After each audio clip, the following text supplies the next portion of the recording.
Whose early light, what so proudly we hailed at the twilight's last gleaming, whose broad stripes and bright stars through the perilous fights o'er the ramparts we watched were so gallantly streaming, and the rocket's bright glare, the bombs bursting in air, gave proof through the night that our flag was still there. Oh, say does that star-spangled banner yet wave o'er the land of the free and the home of the brave.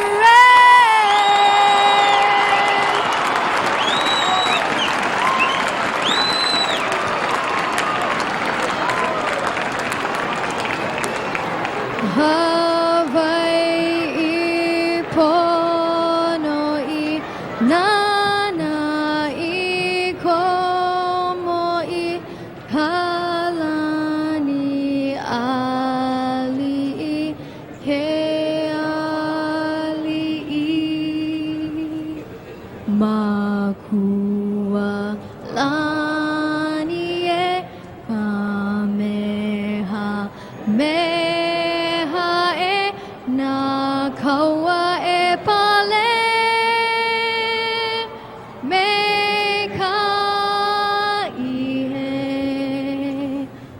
makua lani e kameha meha e na kaua e pale me ka ihe.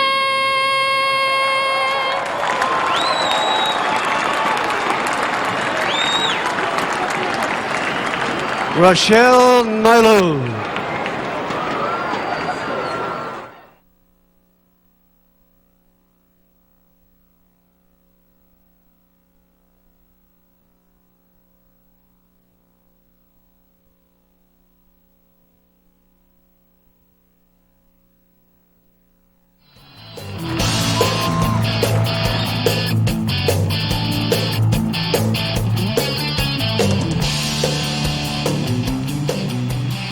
Good evening, everyone, and welcome to the Leilehua Stadium Stars Television Sports, where tonight the top two teams in the state of Hawaii will go head-to-head for the first Hawaiian Bank Division I State Football Championship.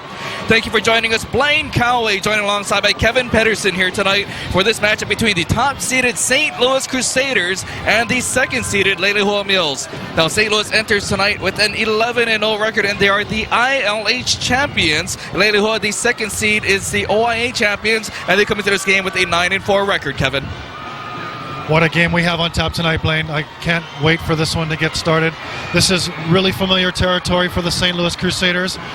This is their second appearance in the state tournament since it started, where they've won 2 out of 6.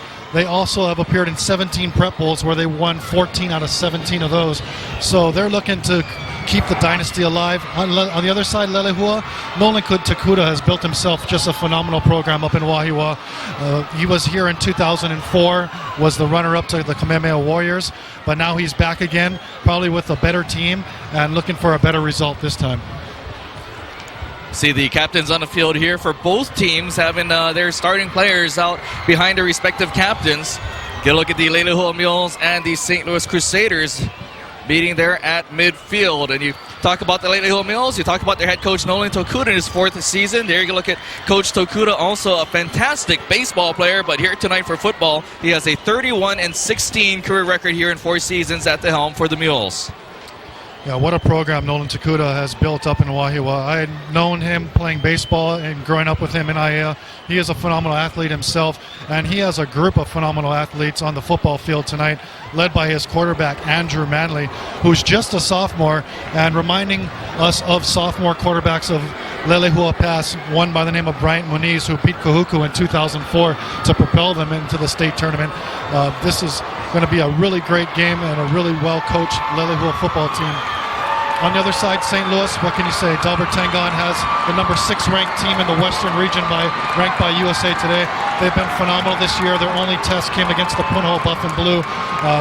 One of the games they've lost, they won 7-0 in a really tight battle, but let's see if Leilehua can keep it close against them as well. Head coach Delbert Tangon in his 5th season as a head coach for the St. Louis Crusaders, a longtime assistant coach with a 48-10 record as a head coach for the St. Louis Crusaders. St. Louis last won the state title back in 2002, but they were in the state title game last year where they lost to Kahuku 7-6. And at that game, they had lost starting quarterback Michael Mamiya back in the semifinals. They beat the Waianae Sea Riders, but during that semifinal game, Sea Riders were injured quarterback Michael Mamiya, where he suffered a broken collarbone, and that's where the St. Louis Crusaders fell up just a point short in the championship game last year. They're hoping for a different result this year. You look at the fans in the stands here. We had ominous rain clouds hovering overhead during the Division II state championship game. That was won by the Iolani Raiders prior to this 28-21 as they defeated the top seed Lahaina Luna Lunas for the Division II title. Well, those rain clouds have burst open, folks, and we've got the rain coming down here tonight as the Leilehua Mules is about ready to kick it off here for the St. Louis Crusaders. You talked about Michael Mamiya getting injured last season, and he has had himself an incredible season this year coming off of that collarbone injury. He has thrown for 2,112 yards, 24 TDs, and only 3 interceptions. That is an incredible year. Looking for an incredible ball game out of him tonight, I'm sure. And there you go, look at Tamatoa DeMello, the 5'8", 170-pound senior, back to receive the kick along with teammate Joseph O'Connor. Setting up to receive the kick here from the Leilehua Mules, Garrison Garma. Garma wearing jersey number 3 here for the Leilehua Mules as fans from both teams are up in the stands. It's tea time, folks, and we are underway. Here's DeMello retrieving the ball back at about his 5-yard line. DeMello with some room to go. He has a nice wall of blockers set up as he crosses the 35-yard line out to the 37. Nice return here for the St. Louis Crusaders as Tamatoa DeMello got some great blocking along the right side of the field there. That was a really nice wall set up by the Crusaders in that opening kickoff, allowing DeMello to get to the outside.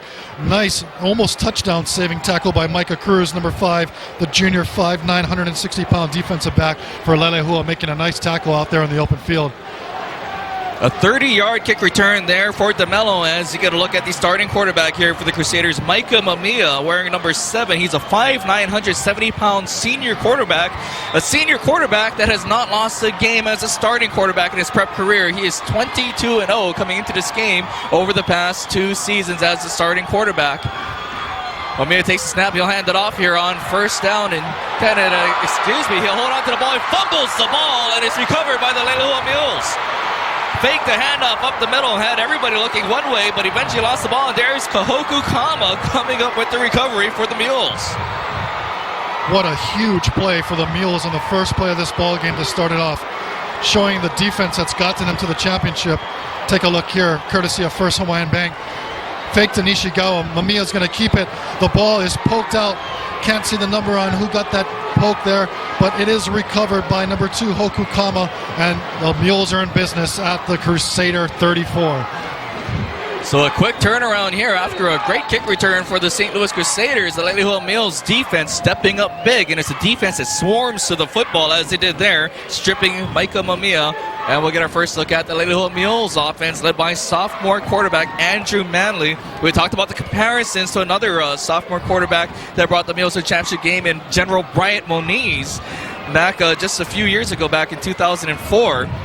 Andrew Manley, a quarterback called up from the junior varsity squad. In their first OIA playoff game, they lost their 2 quarterbacks from the varsity team. So Manley comes up from JV, and he's been spectacular since as he hands it off here to Rico Newman on first down. Newman carries the ball for a gain of about 4, getting it to about the 30-yard line. Going to be a second down and about 6 from the 30-yard line.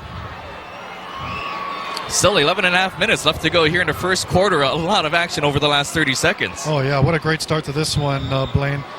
Nice tackle on that last play by Manoa Latu, one of the stalwart defensive backs here for the Crusaders. Just been a force all year long. Looking to see a lot out of him tonight. See the I formation set up here for the Leilehua Mules on second down. They'll hand it off to Newman. Newman trying to twist his way forward. Brought down by Kapaihi Umebayashi, the 5'10", 210-pound senior linebacker. Umebayashi, a player that will make a lot of tackles for the Crusaders tonight. Umebayashi, one of the active linebackers, also in on that play. Stephen Donahue, number 49. We'll get to see Newman trying to work the left-hand side of the field. Nothing doing, though. The linebackers from the Crusaders not having any of that run-off tackle that time. The Leilehua Mules got to the championship game after defeating the third-seeded Baldwin Bears last weekend. 41-34 was a great contest. Player at the Aloha Stadium. 3rd down and 6 from the 30-yard line. No gain on that second down play. Here's a shotgun snap. They'll make the quick pass out to the sideline, eluding a couple of tacklers and getting close to first down yardage for Leilehua was Elijah Manaea. Manaea weaving his way forward, just about a yard short of first down yardage.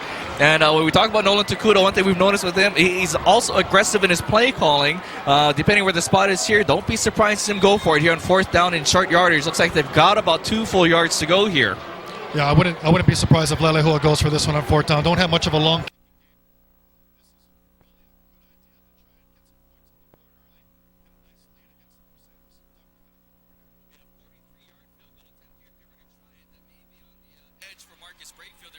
So they'll go for it here on 4th and a couple, and we got a timeout being called by Nolan Takuda and the Leilehua Mules. So they call a timeout quickly here, and you see the precipitation continuing to fall here at the Aloha Stadium. Going to make for some an interesting playing surface here tonight as well. Definitely. I think the conditions actually favor Leilehua a little more with Michael Mamiya and the vaulted passing attack that St. Louis possesses. I think the Leilehua Mules can definitely slow the game down with the rain a little bit. Definitely favor and advantage Leilehua in this situation. And the willingness for the Leilehua Mules to call an early timeout here in the first quarter shows how important they like this 4th down play is coming up, as they'd really like to capitalize on a turnover that the defense is able to cause there against Michael Mamiya and the Crusaders offense. So this is a big 4th down play here, and I think the coaching staff for Leilehua, knowing that, they'd like to see if they can jump out to an early lead, especially here against the top-seeded Crusaders. Creating turnovers against the Crusaders hasn't been easy this year. They don't turn the ball over very often, and if you're going to get one, you really have to capitalize on it when it happens. Nolan Takuda's seizing this opportunity right now. So the Mules go back to the I formation as Newman set deep in the backfield there. Manley to pass, swings it out, and trying to make a slant pattern there, and it's going to fall incomplete. Nice coverage there by the St. Louis Crusaders. Manoa Latu there. Pass intended for Edison Dumlau. Dumlau got bumped off the line, and the timing was thrown off there. Nice coverage there by the Crusaders defensively. Lane, I think actually that was Christopher Kamaka, number 17, with the coverage on that play on Dumlau. Another one of the great cornerbacks for this Crusaders team.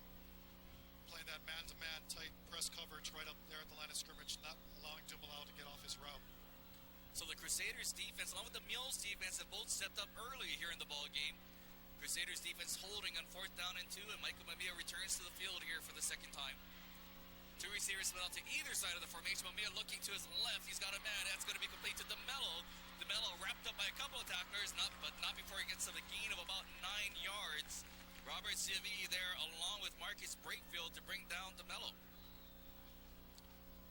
Get to take a look at Mike Mamiya completing his first pass of the ball game, courtesy of the Menahuni Water Company. Mamiya working from the shotgun, looking out to the flat. Tamatoa DeMello, one of the great playmakers on this team. You know, the Crusaders are so good with yards after the catch. That's going to be a crucial thing in this game. If the Mules can hold them to no yards after the catch, they'd really be able to stay in this one. Scoreless ball game here with about 9 minutes left to go in the first quarter. Pass from Mamiya, that's a nice one-handed grab there along the far sideline. Pass is complete to Calvin Lum. Lum starting off in the slot there. Nice grab with the left hand.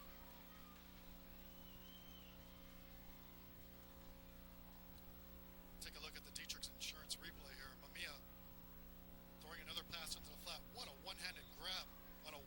ball on a rainy night. Just an excellent play there. Alan Macomb able to push Calvin Lum out of bounds after that reception. So McCam there making the tackle for the Leilehua Mules. Second down and about 6 yards to go here for the Crusaders. Ball spotted back on their own 42-yard line. There's a handoff up the middle and getting penetration there, but missing the tackle for the Leilehua Mules. What a run by Nishigaya as he breaks free. One man to beat. The ball is stripped out from behind, and let's see what the officials are calling. The officials are going to say Nishigaya was down back at the 43-yard line. For a moment, it looked like Nishigaya had a Barry Sanders-esque kind of escape from the middle of the offensive line, and much to the dismay of the St. Louis Crusaders fans here who thought Nishigaya may have broken free. We'll have to take a look at the replay there. You know there's no instant replay in high school football, and the play happened so quickly we couldn't see if his knee was down or not. But Nishigaya does have that Barry Sanders-like ability to break tackles and spin off. It does not look like he was ever down. His knee never actually did touch. So break Leilehua on that play.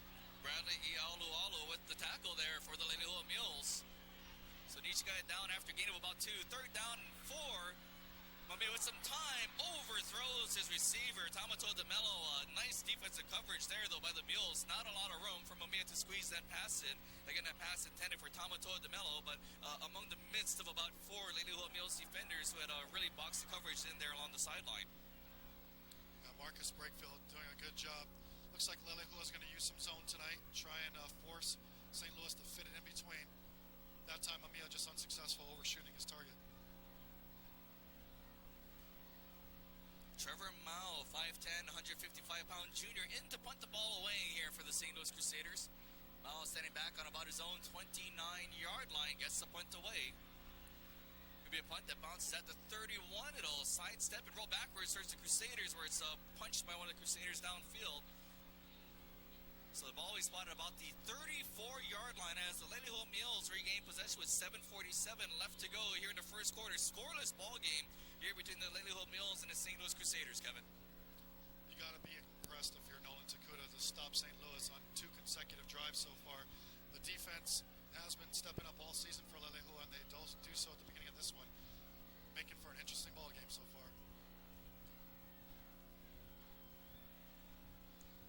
So junior varsity quarterback Andrew Manley called up just about 5 games ago now here for the Leilehua Mules after Leilehua lost a couple of quarterbacks in their first OI playoff game against Castle, as we mentioned earlier. Manley has been very impressive since then, 710 passing yards and 7 touchdowns. One of the great things about Andrew Manley, when Nolan Takuda informed him that he was going to be called up to the varsity squad, he'd be the varsity starting quarterback, he sat down with him, I believe, on a Sunday and kind of asked him, what are your favorite formations, what kind of throws do you like to make? Then head coach Nolan Takuda tried to incorporate those formations and those passing plays into the offensive playbook for the Leilehua Mules varsity squad. I think that's really helped the transition of this young sophomore quarterback, along with the fact that the junior varsity squad runs the same offense as the varsity squad. It shows you how important it is to have a junior varsity team that runs a similar system as the varsity team. That's a great point there, Blaine. That's exactly what you want to do when you're building a football program. Both teams have to be on the same page. Makes the transition really easy for a player like a quarterback to move from the junior varsity up to the varsity level. And he's made it easy on his quarterback as well. Like you said, you know, he's called Andrew Manley one of the best students in the game that he's ever seen, just because of his willingness to learn and his willingness to learn from his mistakes as well. You know, Andrew Manley, you know, has a few picks there since he's been the quarterback, but always looking to do better.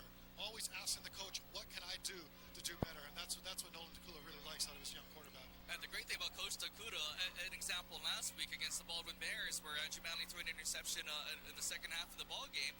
The very next possession, Nolan Takuda comes back out. He'll call a passing play on the first time they get the ball back to show they still got confidence in his young quarterback, not afraid to continue to let him to throw the ball even after mistakes, such as an interception. First down play here. Handoff is going to be to Makaba Hall, and he'll try to turn the corner, but he's swarmed and taken under by the St. Louis Crusaders defense. St. Louis Crusaders are very quick defensively from sideline to sideline. They really are an extremely fast defense. This time you get to see Zaire Makapagao taking the handoff, moving to his left. A whole swarm of Crusaders just following him down the sideline. Nice tackle on the play by big number 95. That's Ryan Eastman, the defensive lineman, 6 foot, 265 pound. Eastman, one of the highly recruited defensive linemen here for the St. Louis Crusaders, has already committed to New Mexico State for college next year. Eastman, whose nickname is the Beast, as we have penalty markers thrown here before the second down and 14 play can get underway. After seeing what Hawaii did to New Mexico State this year, I would wonder if Eastman would want to reconsider. And the St. Louis Crusaders defensively jumping across the line of scrimmage, so 5-yard penalty against the defense for the St. Louis Crusaders. That brings up a second down and 8 now from the 36-yard line for the Leilehua Mules. Again, we are scoreless here with 7:01 left to play in the first quarter. Manley from the shotgun formation set up the screen pass, almost intercepted by the Crusaders. Kapa'i Omabayashi had his hands on it, and if he hauls that in, he goes all the way for a touchdown there. Great read by Omabayashi on the screen pass. You know, one thing I don't think Andrew Manley has seen is a defense who moves as quickly as the St. Louis Crusaders actually do. Take a look here at the Jiffy Lube replay. Umabayashi just broke so quickly on this ball that was intended for number 21, Brownson Pausa. If he makes that reception, like you said, Blaine, it's to the house. So third down and 8 here for the Leilehua Mules. Again, we're still scoreless. Blitz on the way. Manley unloads and he completes the pass. Great defensive play by the St. Louis Crusaders. Joseph O'Connor getting to the receiver just after he made contact with the football and knocking it loose.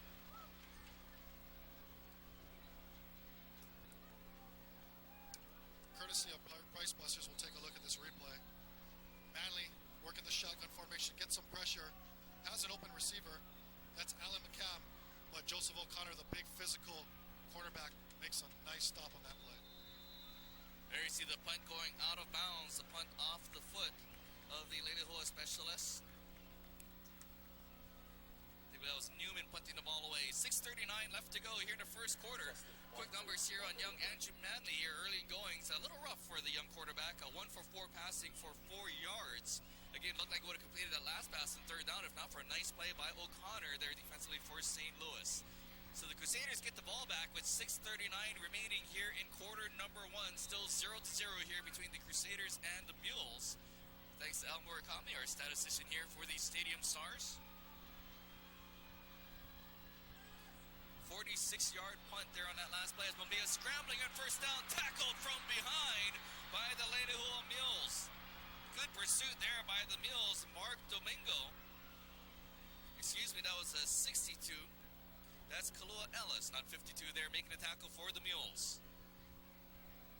We get to see the replay here, courtesy of Price Busters. Mamiya looking out to his left, gets some pressure, and Kalua Ellis tracks him down from behind, making a great tackle on the quarterback.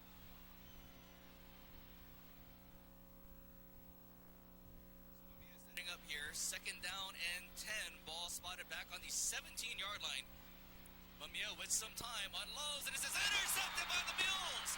Returning the ball here for Leilehua. Looks to be Alan McCam. It is McCam for the touchdown.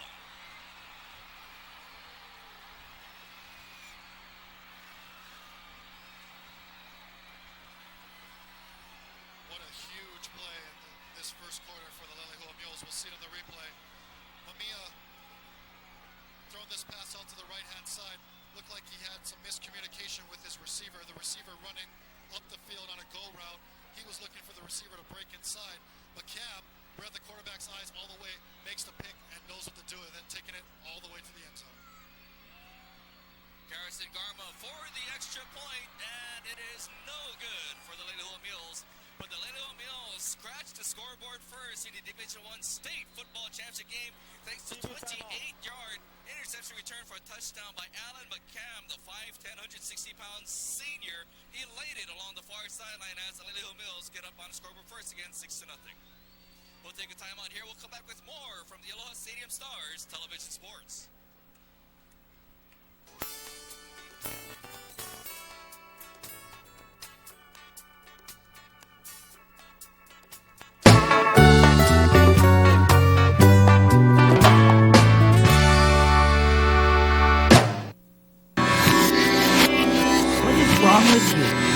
You're irritating.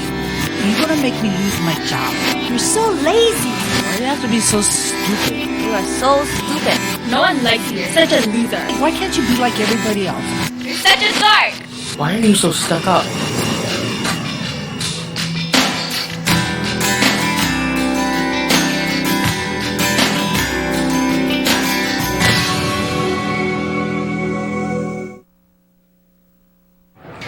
Welcome back to the Leilehua Stadium Stars Television Sports. Blaine Conway joined alongside by Kevin Pedersen here this evening. And Leilehua up on the scoreboard for 6-0 with 5:48 left to go here in the first quarter. As he back to receive for the Crusaders is Ryan Iail. He's back along with Tamato, DeMello, and Joseph O'Connor. 3 men back to receive the kick here. As await Garrison Garma's kickoff here from the tee set up at the 40-yard line. 2 turnovers here in the first quarter for St. Louis Crusaders. 1 on a fumble by Micah Mamiya and a 1 interception here. The interception proving costly. Again, very uncharacteristic of the Crusaders. One of the upbacks picks it up back at about the 15-yard line. Moving upfield here is Austin Wahine Kona, and he is brought down at about the 36. His penalty markers fly.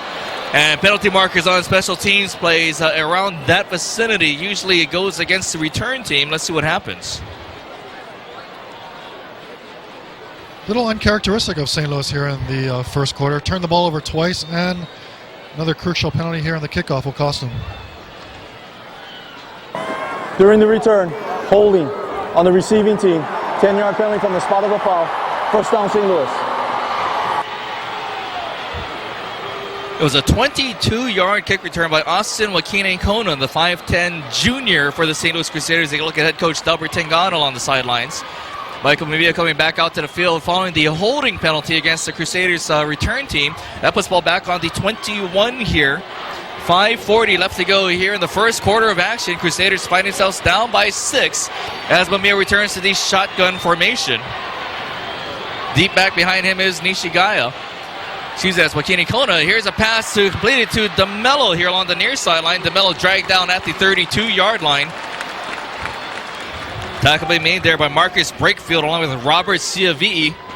Get a look at Marcus Brakefield. Now, Brakefield, very interesting enough, he is also the quote-unquote field goal kicker for the Leilehua Mules. And Garrison Garma comes in to kick the extra points for the Mules special teams-wise. Also got a good look at Robert Ciavi'i there, who is the leader of the Leilehua Mule defense. You'll get to see a lot more of him tonight. He likes to roam all over the field. First down picked up there by the Crusaders. So they have the ball on the 32-yard line as Mamiya back to pass once again. He has time. And he misfires here on this pass, trying to catch Billy Stutzman coming out of the break along the far sideline. Stutzman, a name very familiar to those who have watched the St. Louis Crusaders over the year. Craig Stutzman, a fantastic receiver for the Crusaders along as University of Hawaii. Yeah, Stutzman is a legendary name here in this state. That time, Mamiya having trouble fitting in between the zone again. That cover 2 working pretty nicely for the Mules so far. 2 backs behind the quarterback. Mamiya here. First time we see this formation of the game. Second down and 10. They'll hand it off. And carrying the ball for a gain of about a yard was the back from the right side. Looked like that was Nishigaya. Yes, it was. Nishigaya getting a call there. Nice tackle by number 50, Josh Cruz, in that last play. We'll get to take a look at the Midas replay here. Nishigaya trying to work the middle of the football field. Not much yardage there. Leilehua waiting for that. Mamiya passing-wise, 3 of 3 passing for 27 yards so far here in the contest. Third down and 9 here from the 33-yard line. St. Louis East get to the 42-yard line. Here's a pass nearly picked off by Brakefield. Brakefield broke beautifully on the pass intended for Tamato DeMello, and he almost took that one down the near sideline as it went right through his hands. But Brakefield, again, getting a great jump on that pass pattern. And you think the Mules have done their homework defensively. They've scouted the St. Louis Crusaders well. They have. And you know, the use of the zone is so key to trying to beat the Crusaders, because trying to match up one-on-one, man-to-man defense against these guys is really difficult with their speed and skill. Brakefield making a nice jump on that ball. First incomplete pass thrown by Micah Mamiya so far in the game as the punt is away. And the Mules once again will let it hop. Leilehua will get away from it as it takes a Crusader roll down past the 20-yard line. DeMello very content to let the ball continue to move inside the 15, and it'll stop there at about the 15 and the 14 and 3/4 yard line And DeMello content enough just to wait for the officials to blow the whistle there as he watched the ball continue to roll in the Crusaders' favor. 6-0 to score here in the first quarter. 4:07 left to go here. And boy, what a first quarter of action has been here over the last 8 minutes. It has been. It's been extremely great action. Leilehua, a game opponent for the Crusaders, that's not afraid of that 11-0 record at all. Coming in with a lot of momentum, got a big crowd here, and they're showing that they're going to be a worthy opponent tonight. Here's Manley lining up behind center. They'll hand it off to the man in motion, and he is tackled immediately as Newman brought down by the big defensive line of the St. Louis Crusaders. Looked like Marcus Gonzalez coming in there to make the tackle for St. Louis.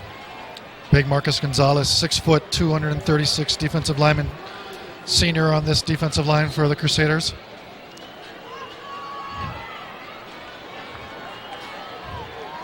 Gain of a yard on the last play, puts the ball at the Leilehua 16-yard line.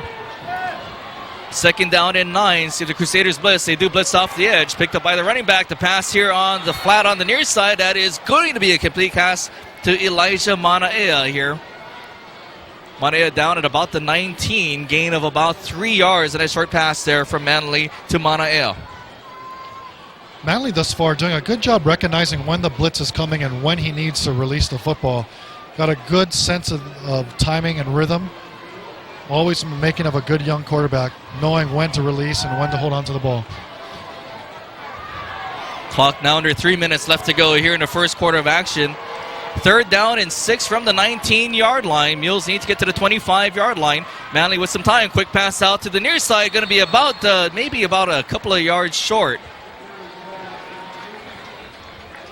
See where they spot the football. Mono Alatu coming up with the tackle there on Manaea once again.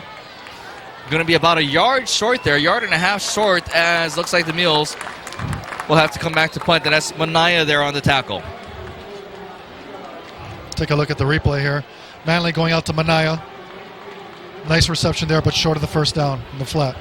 Correction, Manaea there with the reception as a booming punt off the foot of the Leilehua punter. It's almost a muff there by the St. Louis Crusaders. Tamatoa DeMello calling for the fair catch. Eventually able to gain possession of the ball at the 20-yard line. But what a booming kick off of the foot of Rico Newman. That's probably the best punt that I've seen all season here at Aloha Stadium. That was some kick, boy. Tamatoa DeMello having to look like a center field and turn around and make an over-the-shoulder catch there. We've been able to watch a lot of great prep football action here at the Aloha Stadium over the last couple of months. And as you mentioned, I think that may have been one of the better punts, if not the best punts that we've seen here at the Aloha Stadium turf by the prep football teams. Mamiya back on the field here with the Crusaders. 2:33 left to go here in quarter number 1. 6-0 is the score. Crusaders down by 6. Mamiya with the handoff. No, he'll keep it. Mamiya rounding the corner. He's got room to go. Mamiya loses a couple of tacklers. It's a foot race as he's brought down by the safety, Kahoku Kama. Mamiya is a magician with the football out of that option, and it's very interesting when you watch a run-and-shoot formation with the option being run out of the run-and-shoot there. Mamiya, again, just a magician handling the ball. You have to keep your eye on him and see where the ball is really going. Really good at making people bite on that first fake, and then using his quickness to get around the edge and turn it up the football field. Just one tackle away from breaking that one. There's another thing that quarterbacks like Timmy Chang, Crusaders also did very well. Very good handling the ball, especially on the play fakes there. See Mamiya getting the ball to the 41-yard line. There's a handoff, and it looks like Wakine Kona looking for some running room. Eventually swarmed and tackled by the Leilehua Mules defensively.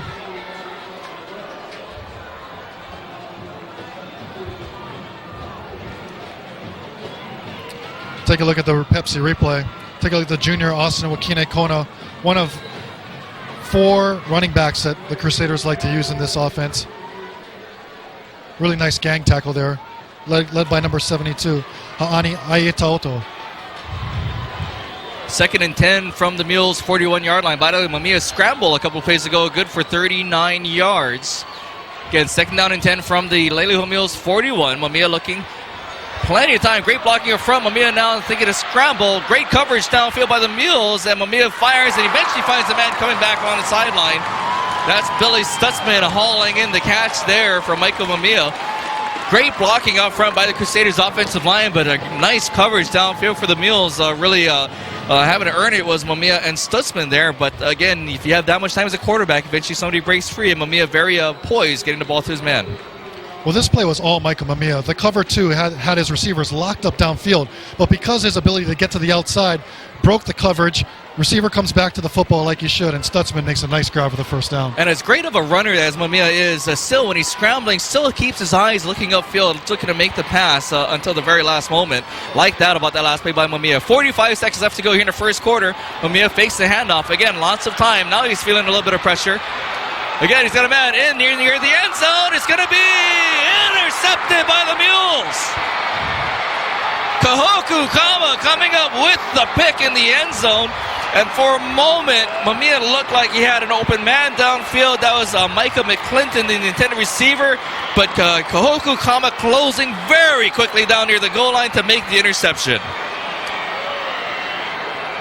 What a great pick by Hokukama. That's a play I've seen Micah Mamiya make many times on the run.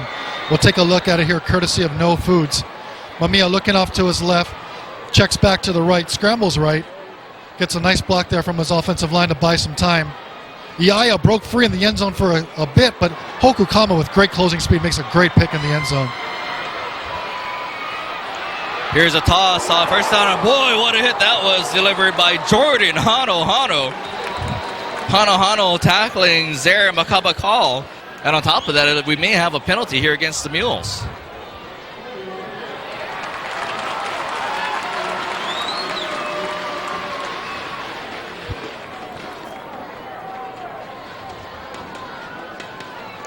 Wait for the official call from downstairs.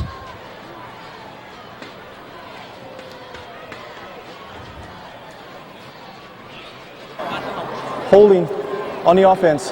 Half the distance to the goal. Repeat first down.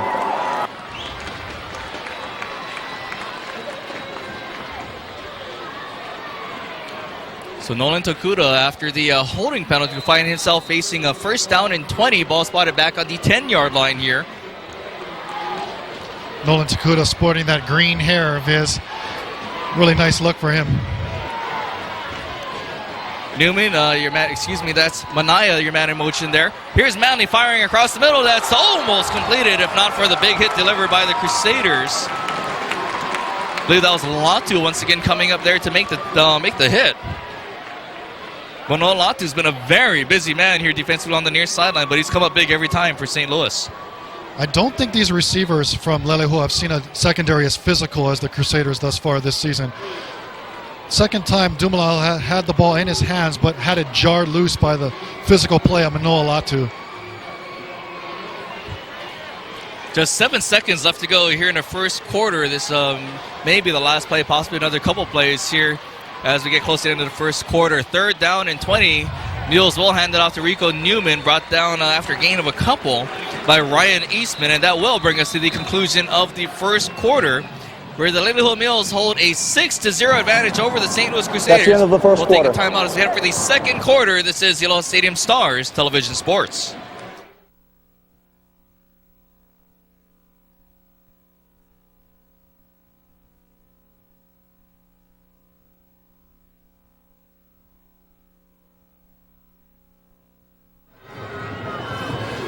All championships are brought to you by First Hawaiian Bank, where we say yes.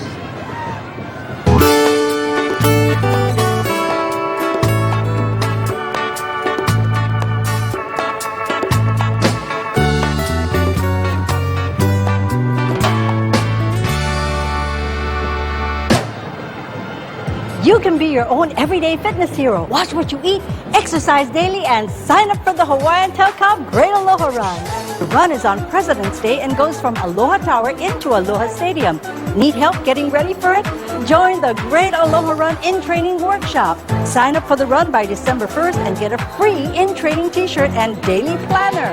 Exercise can be fun. You can do it by yourself or with a friend. Either way, you feel great and you can be your own everyday fitness hero. Welcome back to the Leilehua Stadium Stars Television Sports. Blaine Calloway joined alongside by Kevin Pedersen here this evening. 6-0 ball game as we commence the second quarter with the Leilehua Mules up in front. 6-0 here over the St. Louis Crusaders. Really excellent first quarter for the Leilehua Mules, creating 2 turnovers from the Crusaders, something that's very, very uncharacteristic of this good Crusaders football team. Leilehua Mules now 0 for 2 on third down, and let one fly here. Manley intended for Manaya. It's incomplete on the 30-yard line. A penalty markers flying here, coming in a little bit after the play was over. Manaya, the intended receiver, I believe on coverage was Kalani McLaughlin.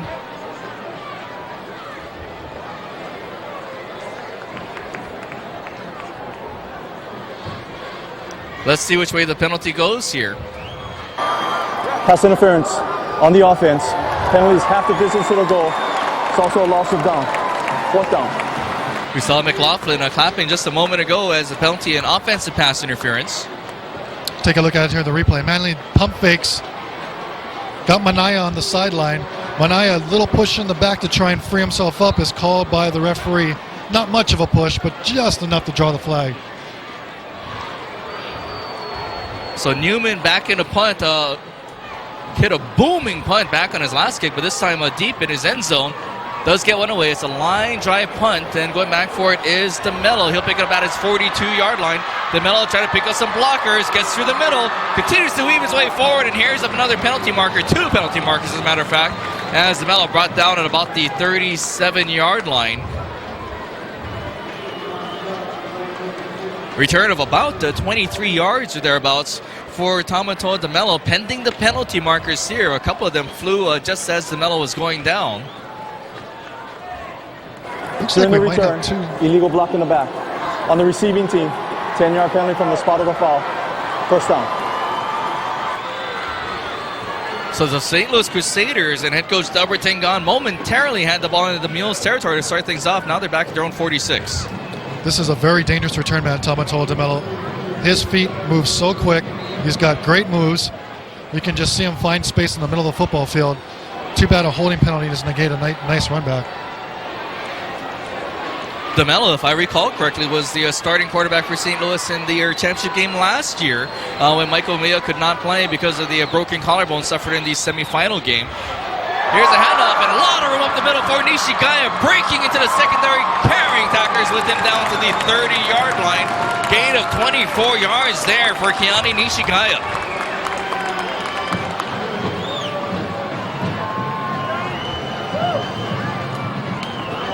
Take a look here at the replay. Nishigaya taking the handoff, finding a huge hole in the middle of the football field. Get to past the second level up to the third level of the defense where Peter Desaulnier and makes the tackle there on that play. So the Crusaders now down on the Mules 30-yard line. This is Mamiya keeping the ball, turning the left side corner, has a pitch man, he'll let it go, it's loose on the ground. Let's see, he's able to pick it up. Lucas Gonzalez eventually take it out of bounds. You can see Mamiya was thinking there, but a pitch, more of a bounce pass there as Gonzalez had to track it down on the far sideline. Dangerous play there in the open field by Mamiya. Lucky thing Gonzalez is a very sure-handed receiver, able to pick that up off the bounce. We'll take a look at it here on the replay, Blaine. You see another beautiful fake, draws the defenders inside, allows Mamiya to break towards the left. And then that errant pitch picked up by Gonzalez, saving the drive and keeping the drive alive.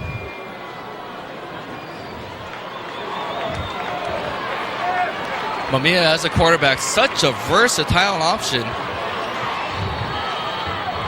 On a season for Michael Mamiya, he's thrown 24 touchdown passes. He's rushed for 9 more during the season. It shows you how versatile that Michael Mamiya is as a quarterback for St. Louis. As a timeout called on the field here. TV timeout. With 11:02 left to go here in the second quarter. St. Louis down 6-0 here against Leilehua.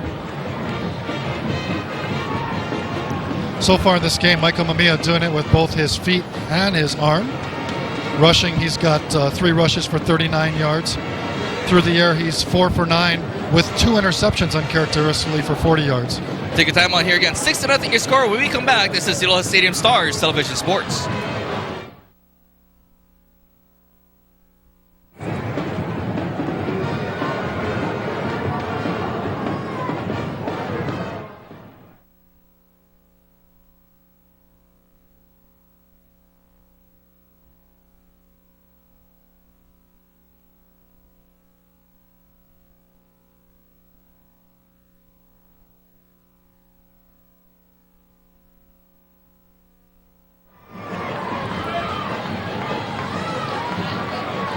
Blaine Calloway and Kevin Pedersen rejoining here with the Aloha Stadium Stars Television Sports. Crusaders trying to score here and cut into the 6-point lead held by the Leilehua Mules. Mules scored on a 28-yard interception return by Alan McCam back in the first quarter. It's been a defensive struggle ever since. 2nd down and 2 from the 22-yard line here for the Crusaders. 2 receivers out to either side here for Michael Mamiya. This time he'll hand it off, and Wakine Kono finds no running room there as he runs to the wall of Mule defenders. Leading the charge there looked like Kalua Ellis for the Leilehua Mules. Kalua Ellis, the big defensive end, 5'10", 210-pound sophomore. Bright future for that kid up in Wahiawa for Nolan Katakuta, the Leilehua Mules. Crusaders 0 for 2 on 3rd downs. They're going to try to pick one up here. 3rd down and 2 yards to go. Mules run like they might blitz. They do blitz up the middle. Mamiya keeping it. They lose one tackler. He's cutting free out to the 14-yard line is Michael Mamiya. Michael Mamiya, just a magician back there in the backfield with his fakes to his up back. Really knows how to work his run and shoot offense to perfection. Take a look at the replay, courtesy of Manahuni Water Company. The up back drawing the defense in, allows some space on the edge, and Mamiya takes advantage of that. Tackle on the play by number 5, Micah Cruz, the 5'9", 160-pound defensive back. 1st down, St. Louis. 6th first down of the game for the St. Louis Crusaders. They'll run the reverse here, trying to turn the corner. It's Gonzalez, and Gonzalez is going to be stretched out across the field, eventually taken out of bounds. Good job by the Leilehua Mules defensively, staying home and not biting on the reverse there. Able to stretch that play out, then Gonzalez eventually having to take a loss of about 3. Now this play doesn't fool anybody. Take a look at the reverse here. Gonzalez got a couple of guys waiting for him in the backfield. It's Peter Desaulnier making a great open field tackle, pushing Gonzalez out of bounds for the loss. Desaulnier is there along with Nate Hall defensively for the Leilehua Mules. Brings up 2nd down and 13. Ball spotted back on the Leilehua Mules 17-yard line. Mamiya, high snap, able to field it, looking to run the option. Nowhere to go this time. There's that man, Nate Hall, once again. Closing in on Mamiya and bringing him down.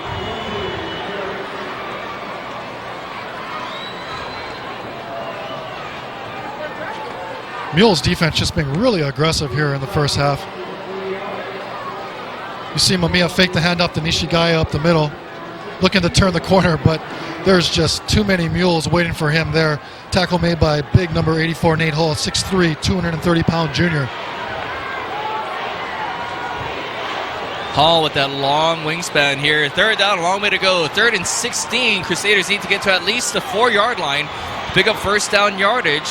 Mamiya under pressure, keeps his eyes looking downfield. He'll turn it up now, and he'll have to step out of bounds at the 16-yard line. Nice coverage downfield by the Mules secondary. 5 defenders back against 4 receivers for the Crusaders there on that 3rd down play. Mamiya really wanted to let it go, but good coverage again by the Mules secondary. Yeah, take a look at the Price Busters replay.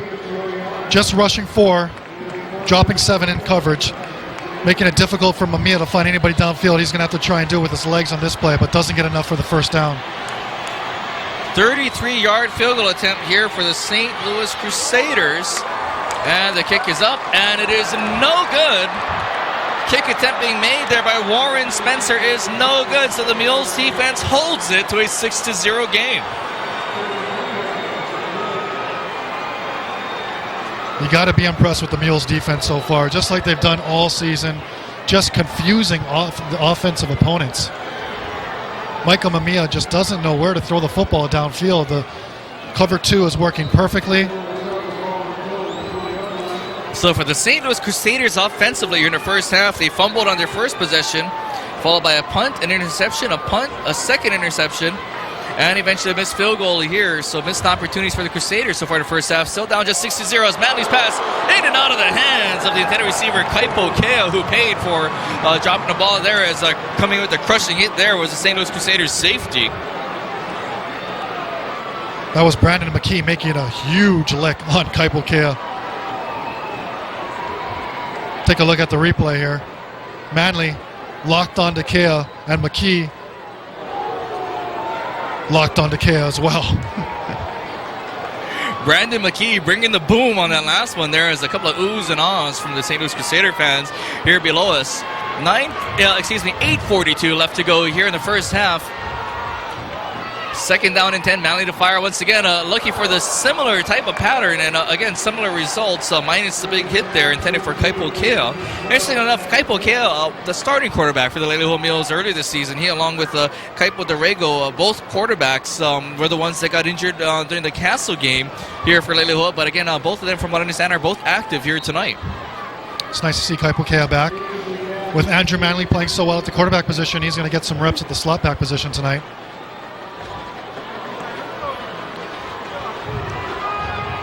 So Manley's misfired on his last 3 passes. 12 total passing yards here for Andrew Manley here in the first half. Trying to add up that total here has a man. It's incomplete. That ball coming up maybe a bit early as McCann never quite got out of his break there as the ball was released along the near sideline. It falls incomplete. And again, looks like Manley now has thrown 4 consecutive incomplete passes now for the Leilehua Mules as they're forced to punt. Yeah, I think Manley wishes he had that one back. That's a route that I've seen him throw, and he can throw well. Just released that one a tad bit too early. Didn't allow his receiver to make his break on that one. Here's Newman under a little bit of duress, but gets the punt away. Back to receive is DeMello. Picks it up at his 32-yard line. Needs some blockers. Not many blockers are on DeMello there. Just a bunch of white jerseys and gold pants coming at him there as he's brought down at the 43-yard line. Return of about 11 yards there for DeMello. 8:22 left to go here in the second quarter. St. Louis down 6-0 here against the Mules. It's St. Louis winning the first down battle, though. They've been able to move the ball offensively. Again, the Mules defense able to come up with a stop there following the missed field goal back in the last possession. But Michael Mamiya and the crew are going to try to lead the Crusaders back down the field once again. Again, they're just down by 1 possession, 6-0. You know, I think St. Louis is going to have to change their offensive philosophy sooner or later. They're going to have to go to the short passing game, which they can do well, because the deep passing game is pretty much stuffed up tonight by the Mules. St. Louis Crusaders in search of their 3rd state Division I championship. Mamiya fakes the handoff, fires his man, I believe, did not turn around and almost intercepted there by the Mules once again. Looked like Breakfield on coverage for Leilehua. I think the pass was intended for Lucas Gonzalez, who kept running down the field, and the ball ended up being thrown behind him. This is the second time tonight that we've seen Mamiya not on the same page with his receiver. Mamiya throwing that little seam route. Gonzalez running the post route. Not on the same page that time. Michael Mamiya now 4 of 8 passing for 40 yards. 2 interceptions here in the ball game for Mamiya as the handoff there. Struggling forward for yardage is a Crusader running back. Looked like carrying the ball there was I believe Von Feo. Von Fayal carrying the ball there for the St. Louis Crusaders. It's the first look we're going to get at Von Fayal. Most of you probably know him from the Little League World Champion West Oahu All-Stars.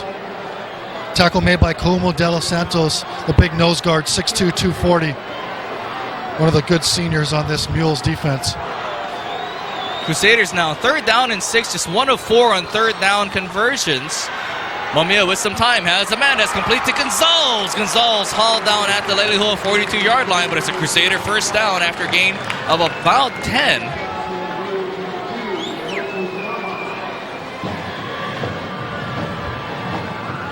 Take a look at the replay, courtesy of Taniokos. This time, Gonzalez and Mamiya exactly on the same page. Gonzalez runs the slant. Mamiya finds him. Nice tackle by Hokukama there to stop him after a first down gain. Get a look at Gonzalez, a 5'8 junior. Pick up a big first down reception there. On 3rd down for the Crusaders, they're on the Mules' 41-yard line. Mamiya with some time, looking downfield, one-on-one coverage is incomplete. Breakfield tips it away from Billy Stutzman. Mamiya recognized the one-on-one coverage there on the near sideline, but Brakefield using his height to advantage there, able to reach up and knock it away. Brakefield at 5'9", knocking it away. Brakefield has played an excellent ball game so far. Just been locked on to these St. Louis receivers, which is not easy to do with the speed that they possess. Running stride for stride with Stutzman down the sideline, making a nice tip there at the last minute. Second down and 10 now from the Mules' 41-yard line. There's a handoff. Nishigaya, room to roam up the middle. He breaks free, barrels into one would-be tackler, gets it down to the 20-yard line. Nishigaya, ever nimble coming through the offensive line. Boy, once he gets through the hole, he is very quick getting into the secondary. Nishigaya is a running back that doesn't waste any time. When he gets the ball, he knows what to do with it. He runs north and south, taking on tacklers, fighting his way for extra yards. Nice tackle again by Hokukama, but not after a gain of first down. Nishigaya coming into the game with 488 yards and 3 touchdowns. Adding on some yards to that last total there. First down, Crusaders. Mamiya looking for a man. This is tipped at the line of scrimmage. Anybody's ball, and it falls incomplete as a couple of Mules gave it a diving try there.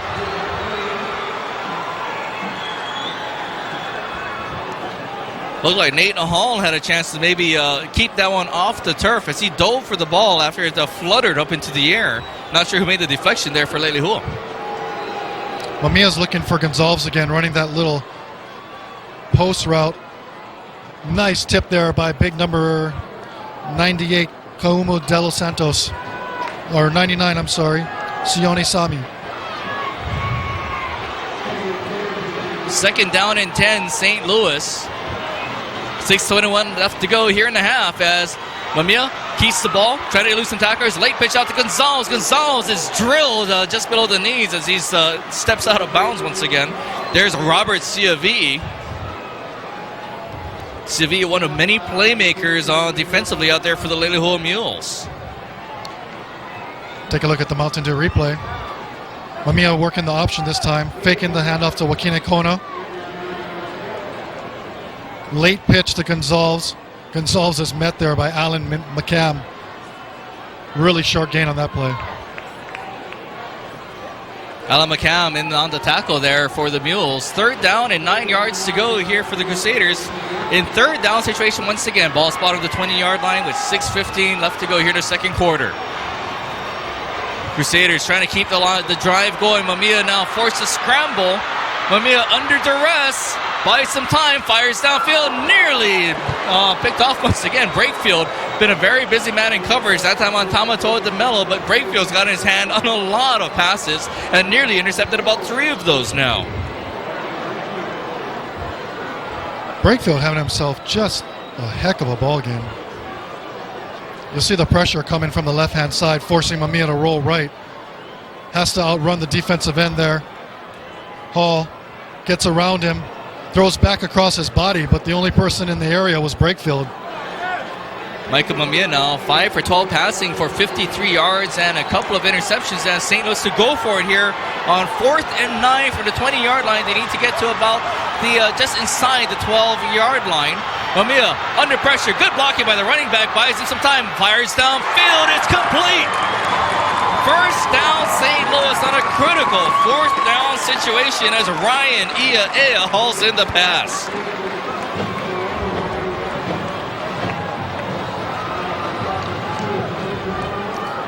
Boy, good blocking up front, though. I believe that was Juan Feao picking up the blitz there, buying Michael Mamiya some time. Let's watch the replay here by First Hawaiian Bank. Mamiya so crafty in the backfield, able to elude the rush. You see the blitz coming, steps to his left, allows Ryan Ea to break left, and he makes him throw right on the money for the first down.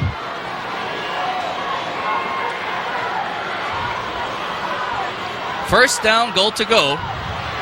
Mamiya with the ball, lucky if he can buy some time.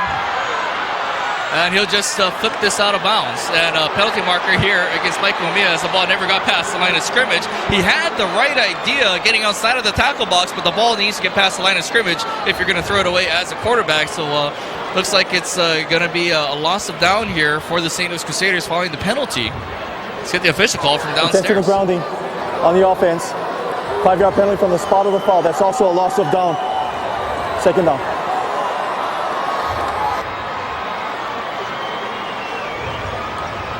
Take a look at the Menahuni Water Company replay. Fake the hand up to Nishigaya up the middle. There's Hall waiting for him on the left-hand side. He scrambles right. And you're right, Blaine. The correct play is to throw the ball up out of bounds across the line of scrimmage, but for some reason he just flicks it behind himself. For Michael Mamiya, not a very heads-up play for the senior. 4 penalties for 35 yards now assessed against the St. Louis Crusaders. Second down and 24 following the intentional grounding penalty against Mamiya. He's back to pass here on second down. As a man, that's going to be complete. That's Stutzman trying to make a move. Stutzman held up at the 6-yard line.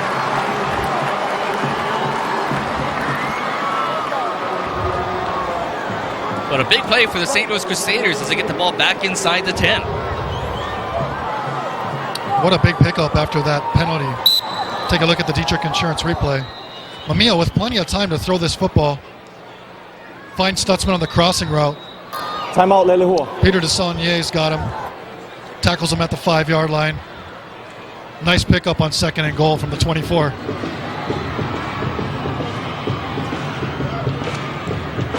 We have a timeout called down on the field here with 4:59 left to go here in the first half. Leilehua ahead of the St. Louis Crusaders 6-0, but St. Louis threatening when we come back. This is Leilehua Stadium Stars Television Sports. You can be your own everyday fitness hero. Watch what you eat, exercise daily, and sign up for the Hawaiian Telcom Great Aloha Run. The run is on President's Day and goes from Aloha Tower into Aloha Stadium. Need help getting ready for it? Join the Great Aloha Run in-training workshop. Sign up for the run by December 1st and get a free in-training t-shirt and daily planner. Exercise can be fun. You can do it by yourself or with a friend. Either way, you feel great and you can be your own everyday fitness hero.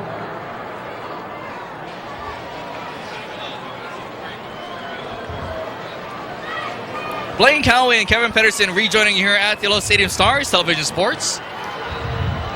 Micah Mamiya now 7 of 14 passing for 82 yards. They'll try to complete one more potential pass here. See what the Crusaders come up with on third down and goal to go from the 6-yard line. Crusaders trying to get on the scoreboard for the first time here in the ball game. 2:07 here on third down conversions. Mamiya keeping the ball, trying to turn the corner. He'll score from 6 yards out. Touchdown, St. Louis.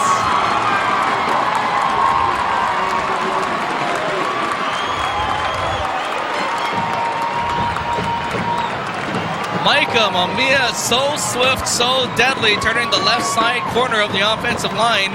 And he scampers in for a 6-yard touchdown as the stands are rocking here for St. Louis.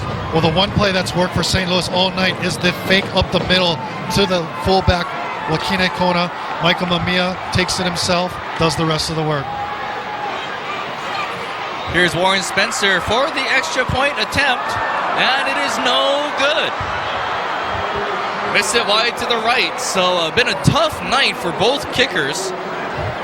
Garrison Garma missing an extra point earlier, TV and timeout. Missing a kick there was Warren Spencer, but there's a look at Micah Mamiya here as we are knotted up at 6 points apiece. Micah Mamiya, the 5'9", 170-pound senior quarterback, getting to the end zone for St. Louis for Micah Mamiya, his 10th rushing touchdown of the year. Take a look at it one more time, courtesy of Jiffy Lube. Mamiya's working that fake up the middle. Wakine Kona was the man who faked too, and he runs off tackle to the left-hand side. Plenty of space on that left-hand side when he uses that fake. Play's been working really well tonight. See the St. Louis Crusaders fans, quite a few of them here below our press box position here along the 50-yard line, and after the touchdown by Micah Mamiya, you could feel the stands really rocking here at the Lowe's Stadium for a moment. I was going to go look for a parachute as we could feel the press box really bouncing up and down. You can see how jubilant the St. Louis Crusaders fans are. A number of them standing there at the bottom of the stands, just watching the game there above the St. Louis sideline. There you look at Alan McCann back to receive here for the Leilehua Mules. McCann, who scored the only touchdown of the game for Leilehua following a 28-yard interception return for a touchdown.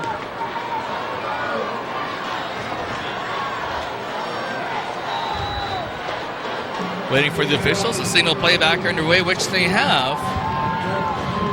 And here comes the kick downfield from the St. Louis Crusaders, Brent Shimabukuro. Fielded by Little Mules, and a man's got room to go.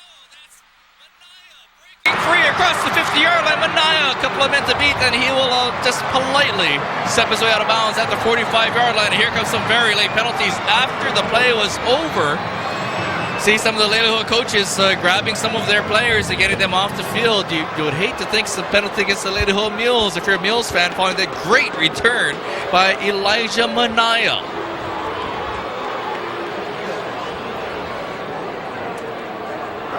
After the play, personal foul on the kicking team. 15-yard penalty from the end of the run. First down, Leilehua. So the Mules coach is doing a very good job getting their players off the field. It's getting like a head coach, Dalbert Tengan, not allowing any kind of retaliation to offset the penalties. Take a look at Manaya stepping in front of McCam, making a nice grab and just taking it up the middle of the field, breaking out to the right-hand side. He's one-on-one there with Kalani McLaughlin. McLaughlin's got some words for him on the sideline. I think that's what drew the penalty flag there at the end. So the Mules take over on the 30-yard line. Crusaders. Manley looking deep. Has a man across the middle. That's off the fingertips and incomplete of Christopher Kamaka there on coverage. Kamaka, a name we've called quite a bit over the last couple of years. Senior defensive back here for the Crusaders. Kamaka's having a heck of a game tonight. Really nice tight coverage there on Rico Newman across the middle on that little seam route. Getting to the ball first, making the nice deflection. Some heavy rainfall once again coming down here at the Aloha Stadium. 2nd and 10 with a 4:40 left to go here in the second quarter. Manley from the shotgun. Manley with some time fires for, he's got his man. That's going to be complete. I believe it's going to be about an 11-yard gain if they give him forward progress. Pass complete to Edison Dumlao. Dumlao, the 5'10 junior, making his first catch of the night. Dumalao's the leader in receiving for this Mules offense. 44 receptions on the year, 580 yards, and 10 touchdowns. Good to see him make a really nice fingertip catch here on the sideline, picking up the first down. Nice stop by Kalani McLaughlin there. McLaughlin in there on the stop, but not before Leilehua picks up their second first down of the game here. Ball spot on the 19-yard line here as Manley remains in the shotgun formation. Manley, he'll hand it off, and being stuffed there coming through the gap was Makabak Hall.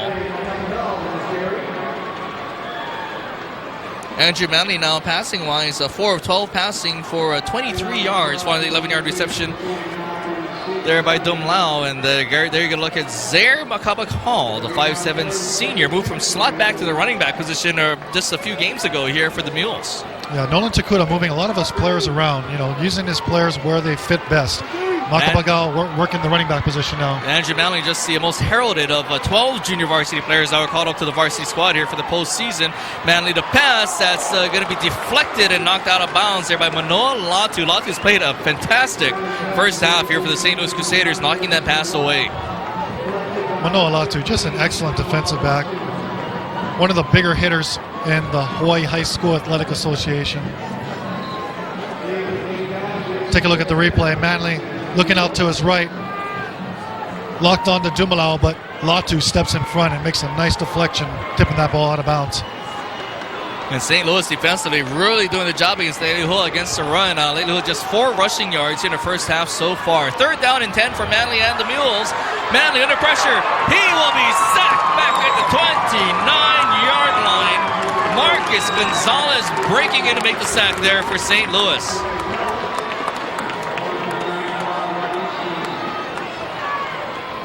The St. Louis defense is not going to go away. They are going to attack all night long. Take a look at the Royal Adventure Travel replay. Marcus Gonzalez just beating his man on the left-hand side, getting the pressure on Manley, making the sack. Loss of about 5 on the play. Cut him in that situation where it's too far for a field goal, almost too close to punt, as Leilehua will go for it here. 4th down and 19. They need to get to the 9-yard line. Manley setting up once again. Under some pressure, unloads down the middle. It's intercepted by the St. Louis Crusaders. Coming back with the ball out to the 10-yard line for St. Louis. Looked like Joseph O'Connor.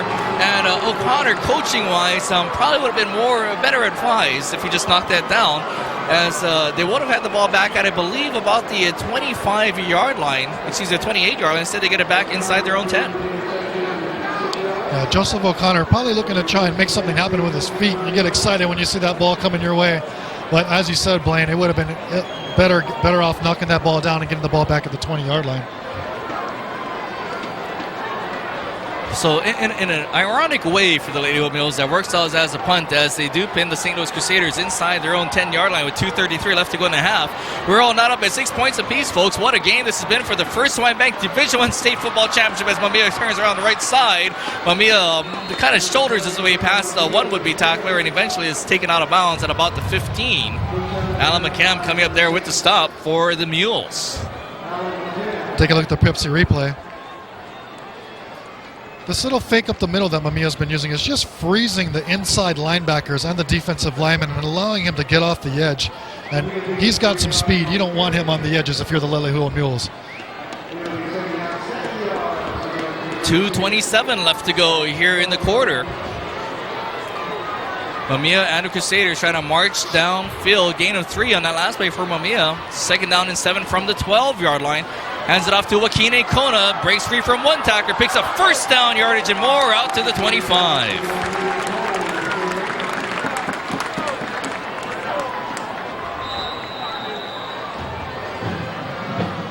Take a look at the Aloha Shoyu replay.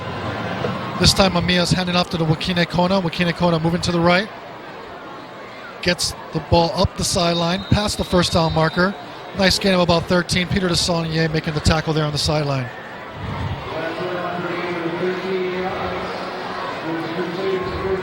Ninth 1st down of the game for the St. Louis Crusaders, who have tied the game up at 6 points apiece.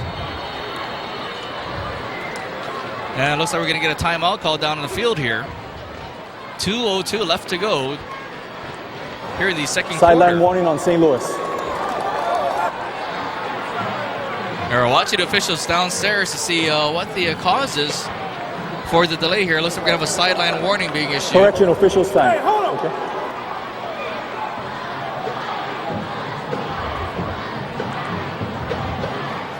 And we'll have some substitutions being made here by the Crusaders as well as they take advantage of the delay as Billy Stutzman comes back in. He'll replace Michael Tuiloma in the formation here for the St. Louis Crusaders. 1st down and 10 from the 25-yard line. 2:02 left to go here in the half. Mules showing blitz. They come up the middle. Mamiya eludes the pressure. Has a man open. That's going to be complete to DeMello. DeMello turns up into the secondary. He's brought down at the 46-yard line. Nice presence by the senior quarterback, Mamiya. Again, just very patiently eluding some would-be defenders and buying himself some time. Mamiya so fleet of foot. You'll see it here. Art Laurel just beats his man. Looks like he's going to take Mamiya down in the backfield. Mamiya moving to his left and throwing off his back foot. Finds DeMello in the middle of the field. DeMello with a nice gain up to the 45. Gain of 20 on the play. Minute 40 left to go and counting. St. Louis does have 2 timeouts left here in the half. 1st down from their own 46-yard line. Mamiya looking long, looking for Stutzman. It's just off his fingertips. Boy, Mamiya really dropped that in there. Stutzman almost able to pull it in along the near sideline. Would have been about a 30-yard gain there for Stutzman and the Crusaders. Instead, we got the 2nd down and 10, but a good time to take a shot downfield, I think, with a minute 24 left to go and 2nd down for St. Louis. Yeah, I like the play call here on 1st down. You know, take your chances. You've had difficulty throwing the ball downfield, but with the half coming to an end, you might as well take your chance. That time, Stutzman just had it come off his fingertips, or else they would have had a big gain. Mamiya now 8 of 16 passing for 103 yards here for the St. Louis Crusaders. 2nd down and 10. Mamiya again, lots of time in the pocket. Rolls away. There's Stutzman with the grab at the Leilehua 41-yard line. Good for 1st down yardage, pending a penalty that came down just after Stutzman stepped out of bounds. Late flag on the play. Coming down the middle of the field, away from the play also. See Mamiya, lots of time this time, rolling to his right. Ineligible receiver Finds downfield. Stutzman on the crossing route. Stutzman gets 2 feet in. Drop penalty. Repeat 2nd down.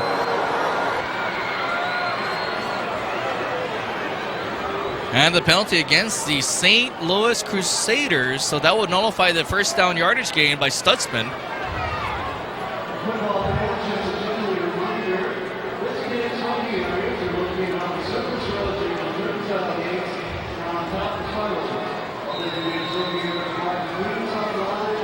So St. Louis has the ball backed up to their own 41-yard line. Second down and about 15 yards to go for first down yardage for St. Louis. Crusaders, by the way, won the first HHSAA state championship back in 1999. They defeated Koku 19-0 in that game. Here's Mamiya back to pass. Pass is going to be complete across the middle, and that's looked like Ryan Iaya coming up with the reception there for the Crusaders. He's close to first down yardage. Let's see where they spot the ball. Looks like they're going to give him enough. That ball just in front of that yard marker. It's going to be first down Crusaders. So Iaya, who had a big fourth down first down reception earlier in the half, coming up with another big catch here for the St. Louis Crusaders, his second of the night. Yeah, Iaya, one of many weapons that Mamiya likes to throw to. 38 seconds and counting left to go. St. Louis still has 2 timeouts, but the clock continues to wind here as Mamiya sets up the formation. Fakes the handoff, tries to get past Art Laurel, does not get past Art Laurel at the 50-yard line. Down he goes, lost about 5 yards. Do you think the Crusaders will have to call a timeout here? Yes, they will with 26 seconds left to go.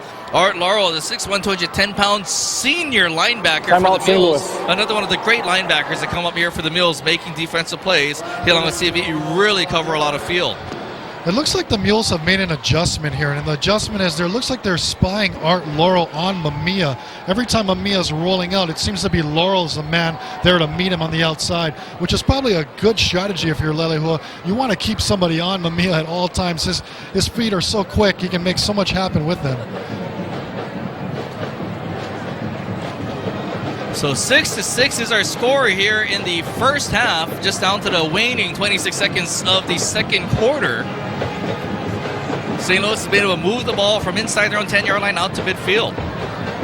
Take a look at the replay once again. It's that fake to Nishigaya. That play has been working all night long, but lately Art Laurel has been there. And I think that adjustment is going to pay dividends for the Mules later on in this ball game. I really like that tackle there by Art Laurel. A good technique there, just getting very low to the ground, just wrapping his arms up around the knees of Micah Mamiya, and able to bring him down there for a loss of about 5. Second down and 15 now here. Ball spotted at the Mules' 49-yard line, so not quite at the 50-yard line. 26 seconds left to go here in the half. Mamiya eludes one man, buying some time. Nobody open downfield. He will step out of bounds right about the line of scrimmage. So no gain, no loss on that last play. What was lost was 7 seconds of the clock as he steps out of bounds at 19 seconds left to go here. And facing a third down and 15 situation forthcoming.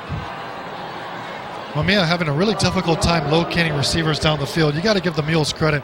They've really locked up on these receivers, and these are good receivers we're talking about.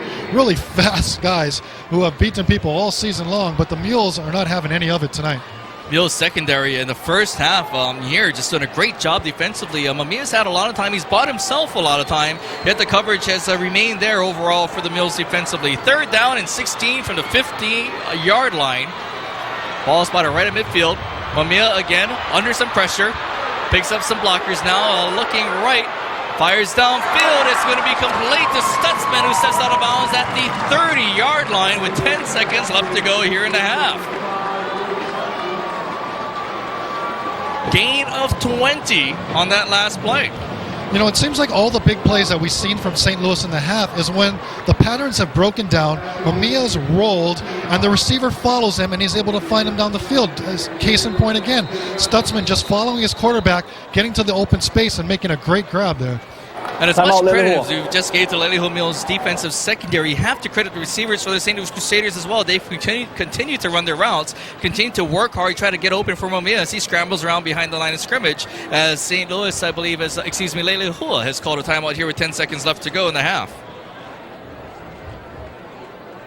Michael Mamiya now 10 of 18 passing for 138 yards He's also carried the ball for a gain of 52 yards. Again, Mike Mamiya doing pretty much what we expected here from Mike Mamiya, running the ball very effectively, passing the ball very effectively, and really the motor that runs the St. Louis Crusaders offense literally.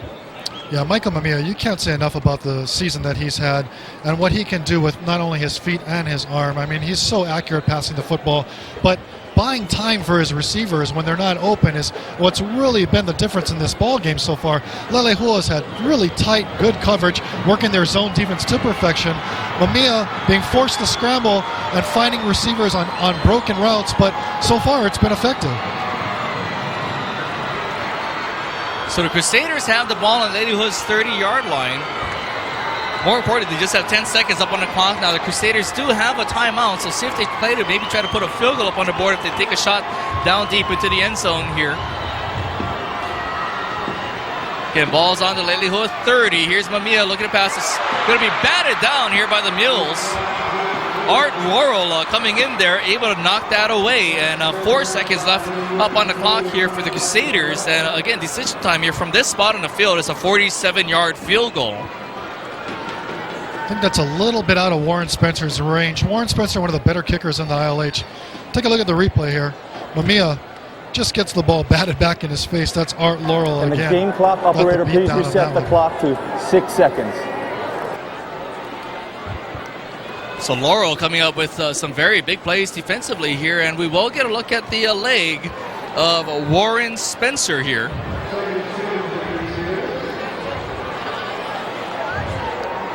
So Spencer will try it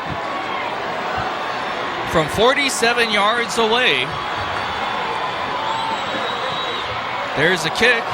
It is up. It's going to be short. Short by about 3 or 4 yards. Warren Spencer gave it a good run, though. Looked like he had it online. And we still have, we started to play with 4 seconds left on the clock. We got 1 second left to go here. There is a penalty flag. And a penalty marker down on the field.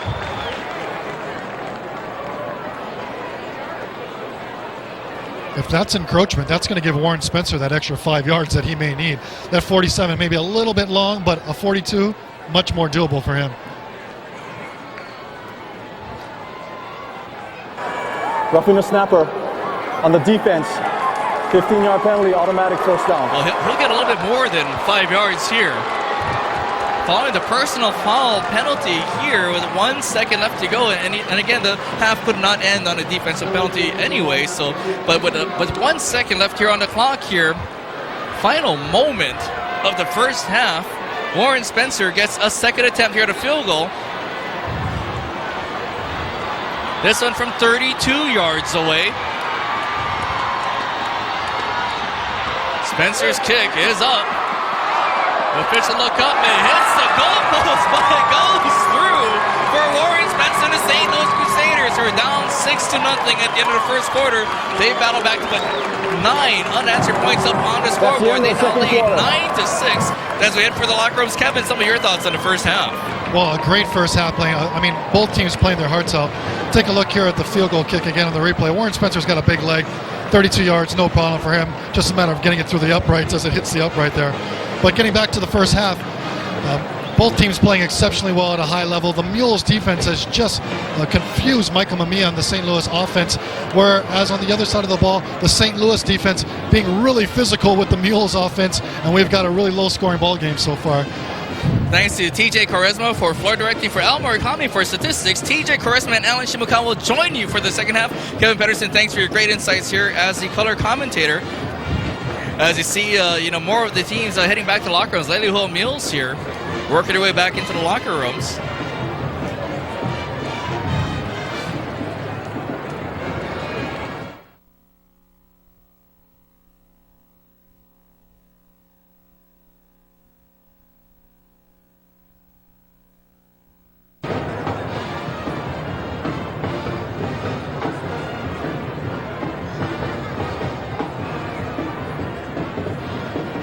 Aloha, everyone, and welcome to the halftime portion of the 2007 First Hawaiian Bank State Football Championship.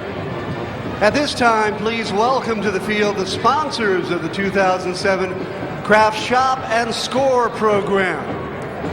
Gerald Shintaku of Kraft Foods Hawaii. Sweetie Picaro with Kraft Foods Hawaii.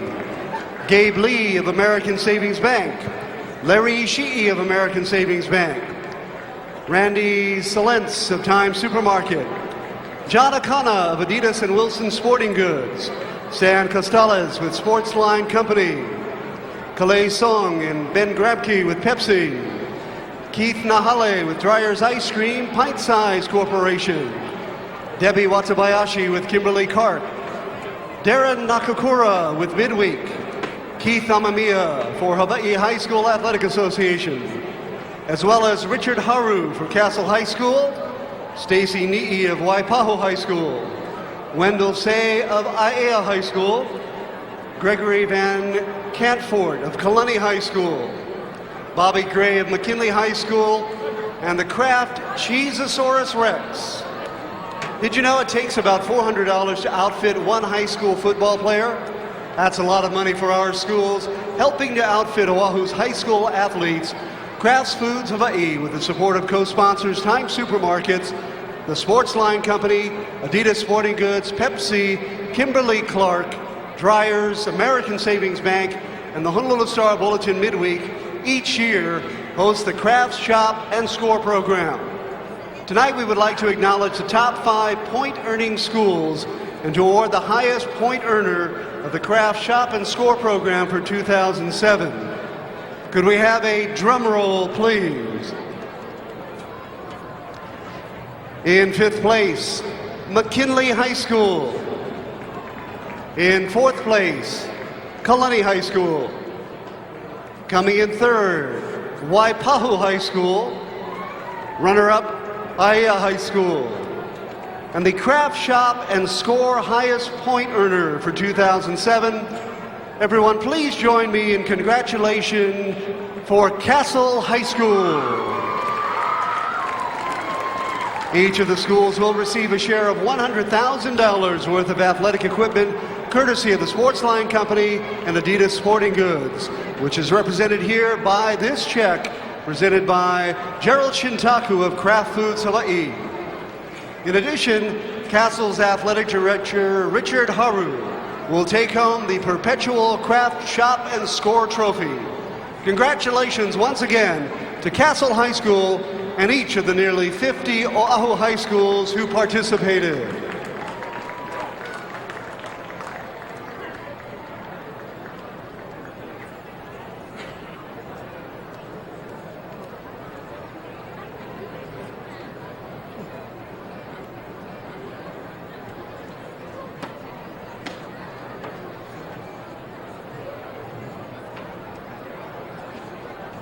Aloha, I'm Rodney Villanueva, and I'm here to give you the HMSA Kaimana Contest.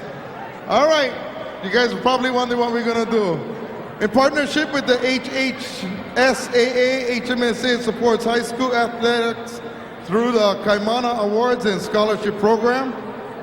The HMSA Kaimana sponsorship presents awards to schools that excel in athletics, academics, sportsmanship, and community involvement. The sponsorship also provides scholarships for students, athletics, and assistance through Coaches Coalition. So, right now I got 4 lucky contestants that have a chance to win a Kaimana prize package. Just for entering and being on the field, they already won a HMSA Kaimana prize package. Let's meet the contestants. It's real simple. What's your name? What's your name? Say your name real loud. Jordy. Jordy, where you from? A place. What? A place. Okay, I blame the parents. Whose parents this? She's from Leilehua.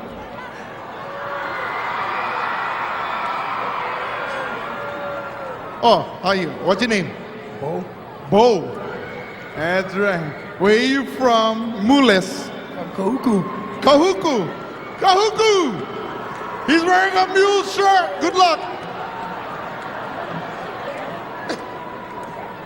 That's 3 already. Look, one more over here. What's your name? Margaret. Where you live? Waiwago. Yeah!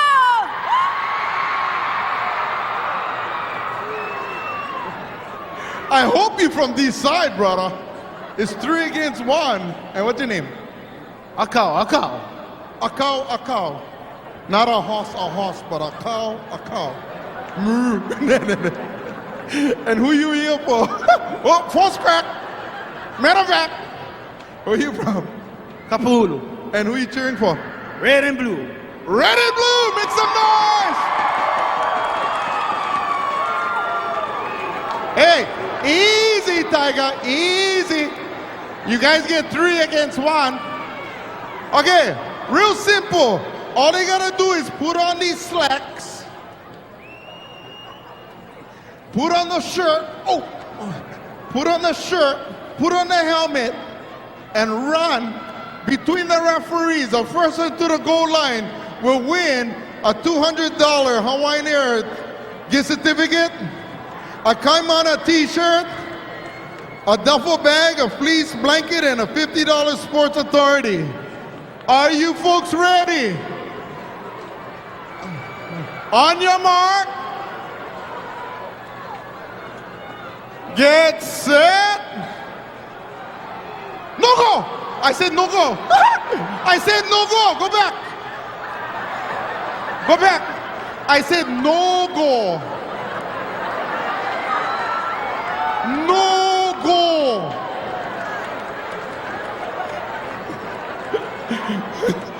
It's all about listening. All right. Oh, now you pissed, yeah. You was winning. Yeah, leave them like that. Go with white. Hurry up. The show like start. Hurry. On your mark. Get set. Ready, brother? Leilehua, St. Louis. Go! Come on! Come on, you get the pants! The pants! The pants! The shirt! The shirt! We got that shirt! You gotta put the head in! You gotta put the sleeves! You gotta put the sleeves! You gotta put them! Oh, she got them!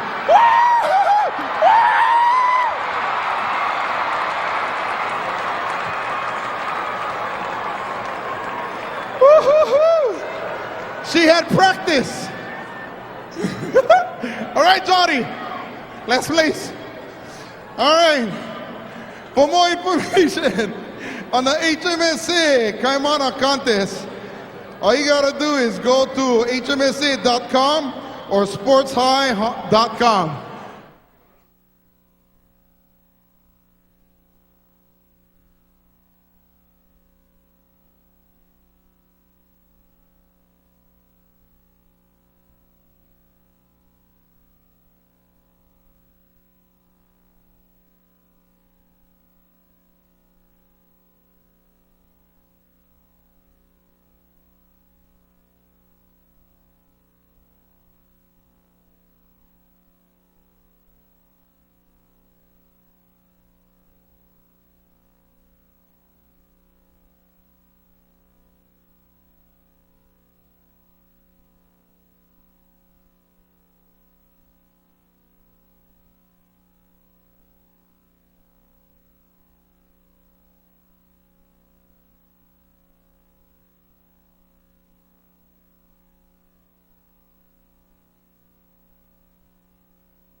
Back at Aloha Stadium, here at Aloha Stadium, where the Crusaders of St. Louis with the last-second field goal just at the end of the half, leading 6-9 over the Mules of Leilehua.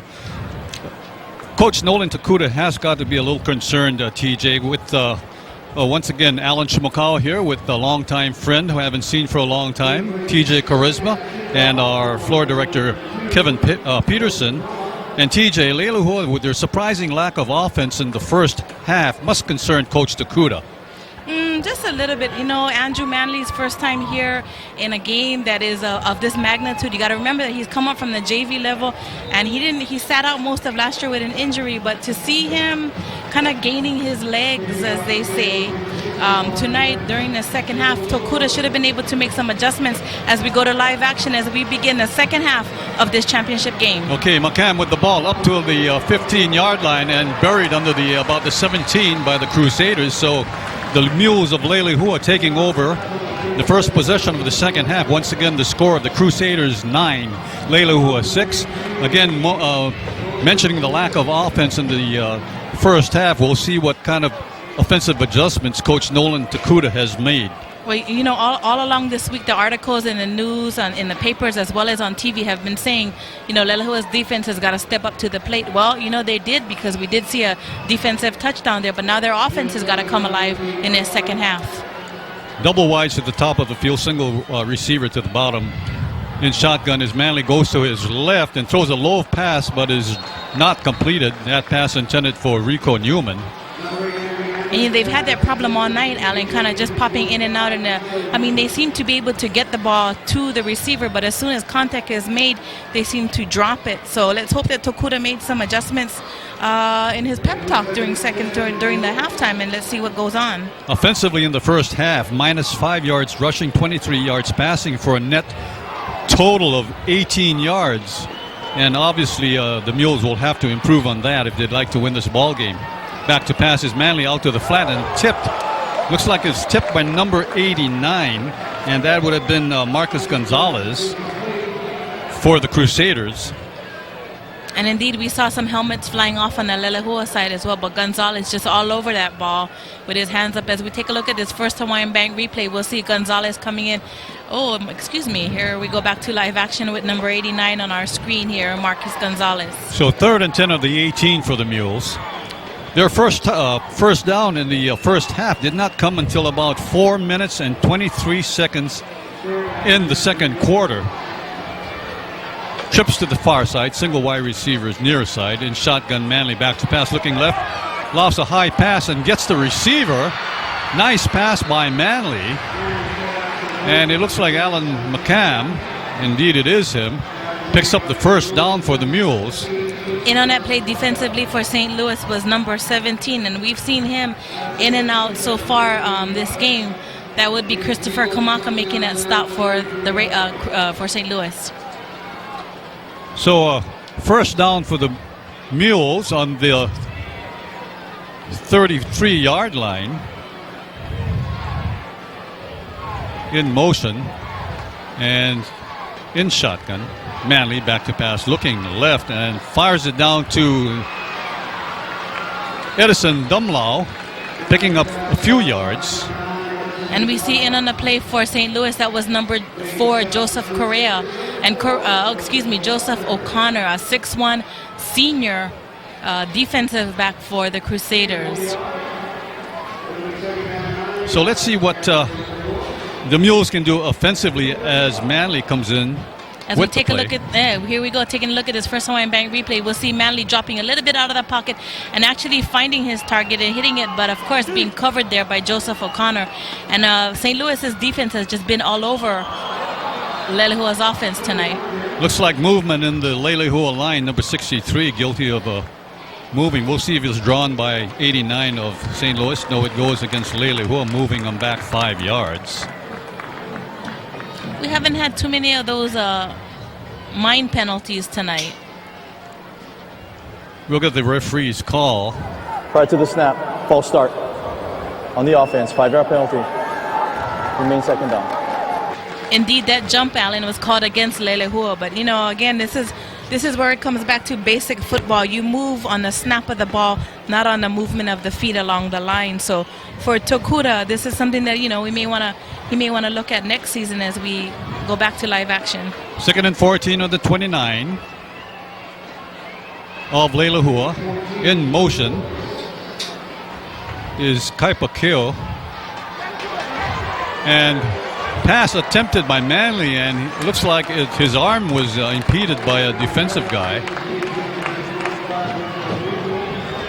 Early in the week, Coach Takuda mentioned that his 2 quarterbacks who were injured prior to the playoffs, Kaipo Kea and Kaipo Dirego, would see action in this game, and you're seeing Kaipo Dirego with some action. They'll probably be playing slot backs and maybe even some wide receiver. So we'll see what kind of tricks Coach Takuda has up his sleeve. Right, and again, Takuda has had to bring them in with the injury of a cornerback from 2 weeks ago in Sean Kennington. And if you remember in the OIA championship game, Kennington made an unbelievable interception that kind of cut Waianae's game. So here we go back to Leilehua's offense. Third and 14. 1 out of 7 in third down completions. Lofts a high pass. Nice catch at the 45-yard line. A running pass play by Manly, caught by Edison Dumlau in St. Louis territory. Probably the best pass that Manly has thrown this evening. And again, Manly was off balance. So now as we take a look at this Menehune Water Company replay, we'll see Manly dropping back to his right and looking for his target in Edison Dumlau, who just came back from injury a couple weeks ago. But again, Dumlau under heavy coverage by St. Louis, being able to bring the pass in and picking up a first down as Leilehua gets to about the 45-yard line. So nice pass by Manly, who at this time, his 5th game as a varsity player in shotgun, single setback. Inside handoff and stop immediately, and for a loss about 3 yards. Getting nowhere in the middle of that rigid St. Louis line anchored by Ryan Eastman and Gordon Hanohano. And we finally, as we take a look at this Menehune Water Company replay, we've finally seen some action out of Gordon Hanohano tonight as we see Manly handing off quickly to number 7, Zaire Magpakal, one half of the Magpakal twins, part of Leilehua's varsity football team this year. Last year it was Scott Smith and Solomona Aigamua. This year, Ryan Eastman and Jordan Hanohano. 2nd and 12 on the 47 for the Mules. Modified stack formation. Receivers fires another pass to Dumlau and tackled right near the first down markers at the 35-yard line of St. Louis. We'll see the official spots. It looks like he got the first down. And again, that combination of Manly to Dumlau is something that's been seen in each of these games. As we take a look at the Dietrich Insurance replay, it was even mentioned in the Star Bulletin this week about that Manly-Dumlau connection. And here we go, Dumlau again bringing in that pass under heavy coverage by St. Louis's defense. Single setback. You got a semi-stack formation at the top of the field. Inside handoff is to number 7, and that would be Zaire Makapagal.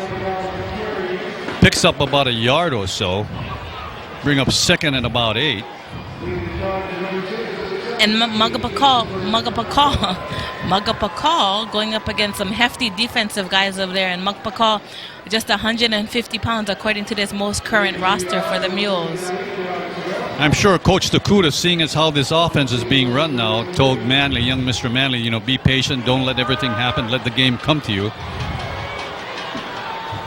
Trips to the near side, single wide receiver to the top back to pass is Manly looking downfield. Nice little pass out to Rico Newman, in and out of his hands.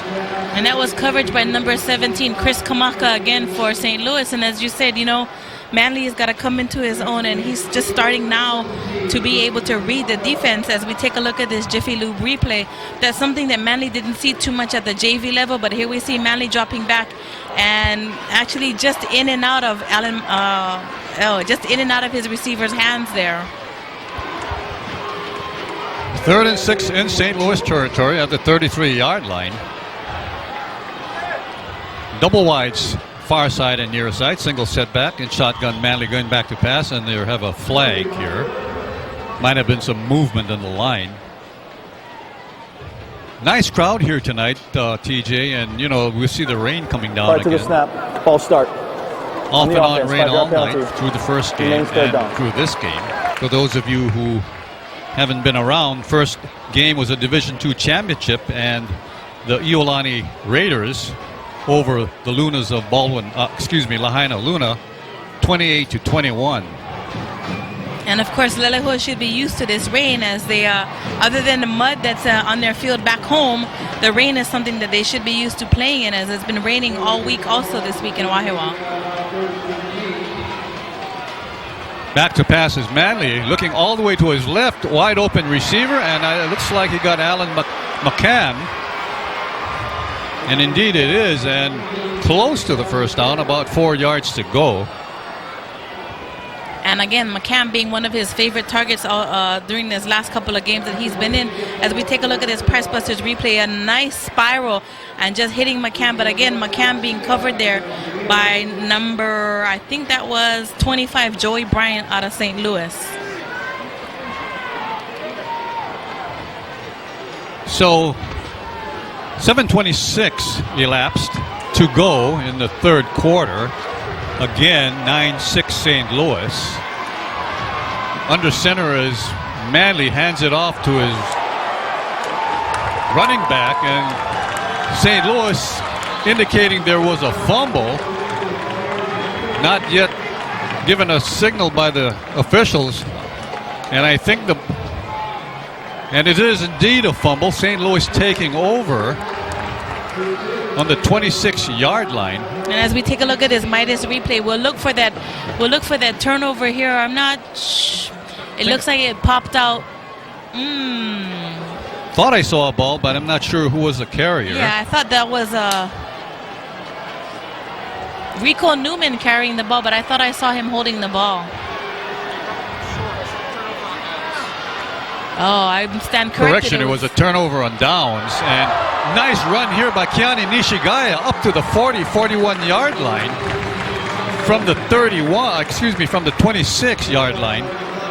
True, and Nishigawa's been a workhorse all night. In the first half, I've seen him powering through the defense. As we take a look at this Midas replay, we'll see the handoff here to Nishigaya as Nishigaya picks up, probably about 20 yards here, but not before being taken down by number 5, Micah Cruz for the Mules. St. Louis just chewing up the yardage, 43 for 238 yards in the first half. In a pistol formation here, Mamiya, handoff inside to Nishigaya, or is that, that's Nishigaya down to the 40-yard line, still on his feet, and finally pushed out of bounds at about the 39-yard line of Leilehua. And it looks like we've got a Leilehua player down here at about the 37-yard line. So really the Crusaders, as we watch a replay, TJ. Here we go. We'll see the handoff again to Nishigaya. 5, 10, 15.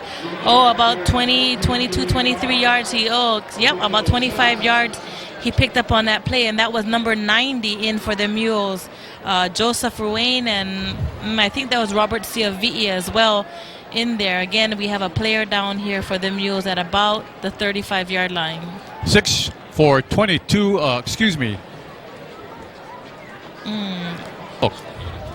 Okay, 22-yard carry on that last one, and 6 for 82 yards total for Kiani Nishigaya. And I think that was number 6, Alan McCam, as we go to break and we take a look at the clock. It's 6:30 to go in this third quarter of action. 9-6 St. Louis. We'll take a short break. This is Aloha Stadium Stars Sports.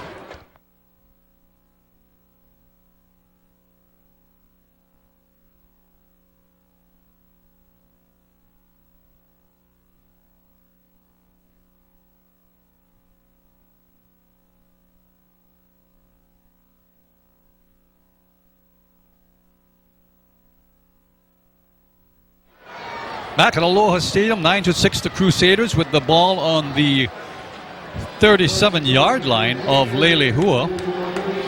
1st and 10 for the Crusaders in a pistol formation. Double wides, far side and near side. Mamiya with the handoff to Nishigaya. Breaks through to the 25-yard line before being stopped. Actually down to about the 26-yard line. And that was number 1 as we take a look at this. Make it the 24-yard line.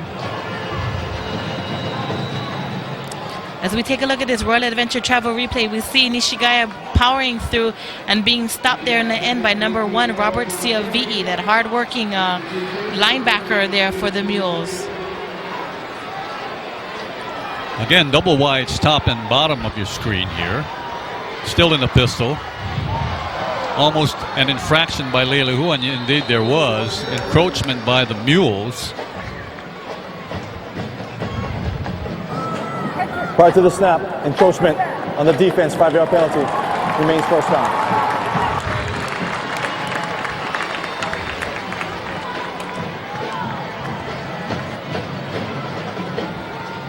So, advancing the ball further as we watch a replay, TJ. As we take a look at this Tanioka's replay, we'll see that, let's see, I think that was a nose guard going off for Leilehua.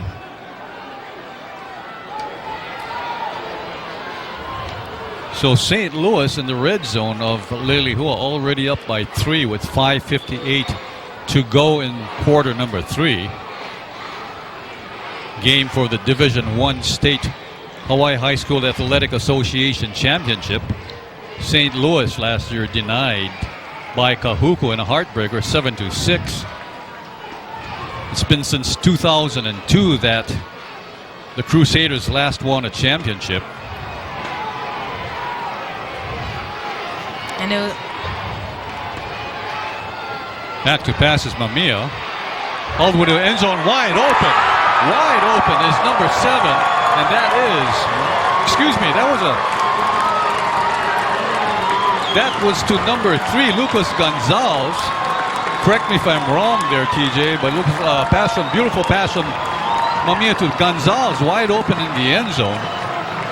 as we take a look at this Tanioka Seafood and Catering replay, it was indeed number 3, Lucas Gonzalez there, as we see Mamiya dropping back, kind of off balance, throwing that pass, and the coverage just blown there by the Mules as we go back to live action for this extra point attempt by the Crusaders. Spencer with the point after try. And it's good. So the Crusaders building up a 10-point lead as our scoreboard shows. With 5:53 to go in this third quarter, we'll take a look again at this Tanioka Seafood and Catering replay. We'll see Mamiya dropping back here and being rushed there by Robert Ciavi'i, but still being able to get that pass off to number 3, Lucas Gonzalez. One has to wonder, TJ, that how long can this Leilehua defense stay on the field? You know, in the first half, they were on the field for an inordinately long period of time. St. Louis moving the ball up and down, and I'm afraid that if Leilehua can't generate a little more offense, St. Louis might run away with this thing, but it's still a little early. Well, Leilehua's got a lot of players that go two ways, and I was talking to Coach Takuda last night, and he was saying how he's been able to rotate his players in and out. So if fatigue does come in, it won't be to the very end. So we got a touchback as the ball sails into the end zone on the kick by Spencer. Last touchdown drive for 4 plays for 74 yards. And that was number 61 there, Brent Shimabukuro over there covering the kick. As we see the Mules bring the ball out to about the 20-yard line. So Manley still in as a quarterback, 1st and 10 on the 20-yard line. And excuse me. Go ahead. With Kaipo DiRego and Kaipo Kea coming in at slot and cornerback positions, I'm not sure who Coach Takuda may have as a backup there for Andrew Manley. Pass from Manley to his receiver. Nice pass up to number 12. And that indeed was Kaipo Kea there, the quarterback. The quarterback turned back to receiver. As we take a look at this Tanioka Seafoods and Catering replay, we'll see Manley dropping back. And actually Kaipo Kea here in the open. A little bit of coverage over there by number 8 from St. Louis and Kalani McLaughlin. But again, Kaipo Kea came in with that pass, taking them just short of the first down to about the 29-yard line. So short yardage to go for the first down. Empty set here. Manley back in shotgun. Trips to the far side. Throws a wide open, but overthrows his receiver, and that was Alan McCann. Wide open was McCann. Coach Takuda, TJ said that, you could be surprised that he might even bring back his quarterbacks, either DiRego or Kea, if Manley continues to struggle. But this week actually, I had the opportunity to watch them practice, and I didn't see either of the Kaipos behind the ball this week. So it'll be interesting to see if Takuda does actually come back to rely on one of those quarterbacks. But we'll see. We're still early. Back to pass, and again in an empty set is Manley. It completes his Dumlau, and Dumlau with the first down out to the 36-yard line. And so Leilehua continuing this drive, which is what they need. And of course, there's that Manly Dumlao connection again, and Dumlao not afraid to get into that sea of blue jerseys. As we take a look at this Pepsi replay, we'll see Manly dropping back, and again Dumlao here again being covered by a bunch of blue jerseys, mainly number 8 in Kalani McLaughlin and number 15 Manoa Latu. So the Mules with another first down on the 36-yard line. Again, an empty set. Trips to the near side. Double wide receivers to the far side. Looking left and firing and almost intercepted. Nicely broken up by the defensive back. And that was, looks like number 6 for St. Louis, Todd Nakano. Fans booing about something. Not sure what it was. Maybe wanting an offensive interference call or something like that. And as we take a look at Aloha Shoyu replay, we'll see Manly not taking too much time but getting that pass off, and I can see where the fans may be booing. Of course, that's a questionable call, and we're not down on the field. So Manly out with a play from Coach Nolan Takuda, who is the team's offensive coordinator. 2nd and 10 on the 36-yard line. Leilehua, imperative that they keep a drive going. Their defense has been on the field for a very long time. Empty set again. Manly high lofted pass wide open, and nice catch by Alan McCann down at the 40-yard line of St. Louis. Nice touch pass that sailed over the cornerback's head. And again, Manly given enough time. As we take a look at this No Foods Hawaii replay, Manly given enough time is able to put up these good passes, and he's got his receivers in McCam and Dumlao who do have some speed, and he's been able to chip away at the St. Louis defense and pick up yet another first down for the Mules. Number 6 over number 6, Todd Nakano, the defender, but a beautiful touch pass by Manly over the head of Nakano and complete to Alan McCam. First down on the 40-yard line of the Crusaders. Empty set.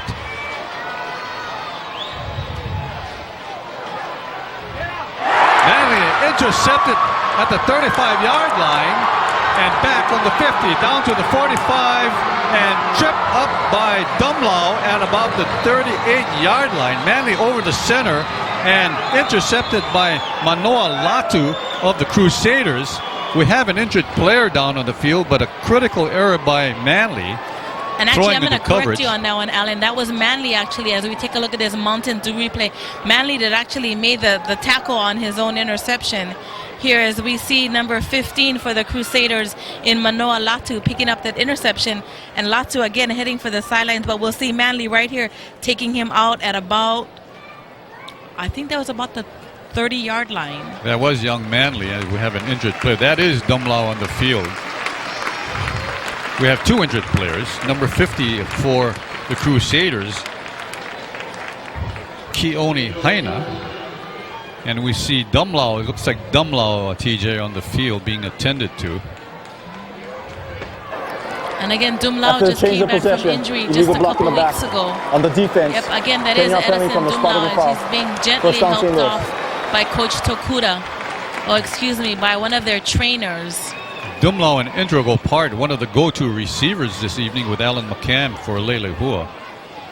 It looks like maybe he just got the wind knocked out of him, Alan, because he's not really limping, although he is kind of gingerly walking off the field, and that would be trainers Lenny Baum there, as we see Lenny Baum, the head trainer for the Mules.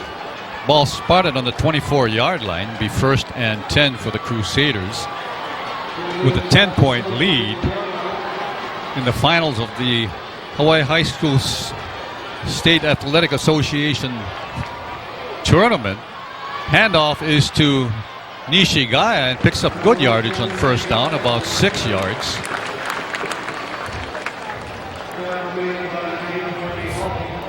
Mamiya to the sidelines getting the play. I think they're just short of that first down there, Alan, as they're about the 32-yard line. As we take a look at this replay, we'll see here Nishigaya again being taken down, but not before being able to pick up a few yards there, as we look at the clock with 3:25 left to go in this third quarter. That play with Nishigaya up the center, a credit to his offensive linemen who have been opening big holes for him, picking up substantial yardage.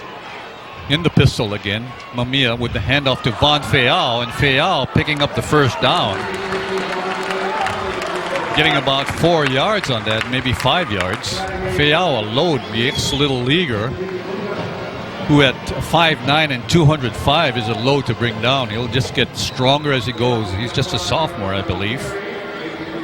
And again, as we take a look at this replay, we'll see Fayao going right up the middle, and at first being wrapped up by big number 60, Kavika Funga, for the Mules. It's imperative that Leilehua make a stop, only down 10, time not a factor yet, but the St. Louis Crusader offense just relentless, and it's just a matter of time before they wear you out as the handoff goes again to Nishigaya, breaks through for a big gain down to the 45-yard line.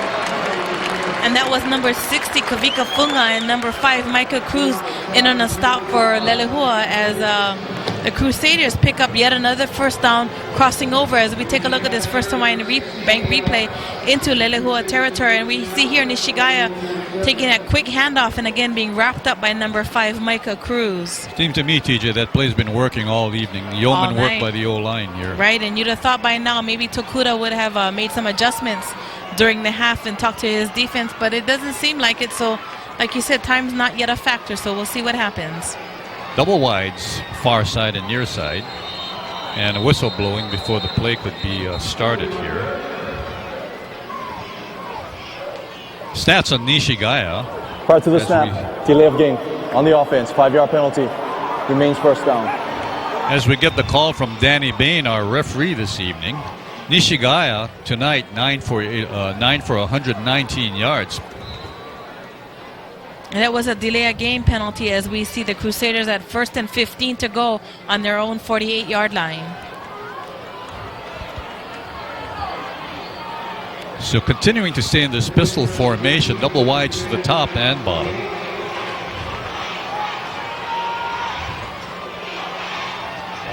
Mamiya keeping the ball, faking the handoff to Nishigaya, picks up a few yards. And that was number 62 in there for the Mules, Kalua Ellis, helping to make the stop there as we take a look at Mamiya here. And we see this Menehune Water Company replay. We'll see Mamiya deciding to keep the ball, faking a handoff and actually taking it around the near side.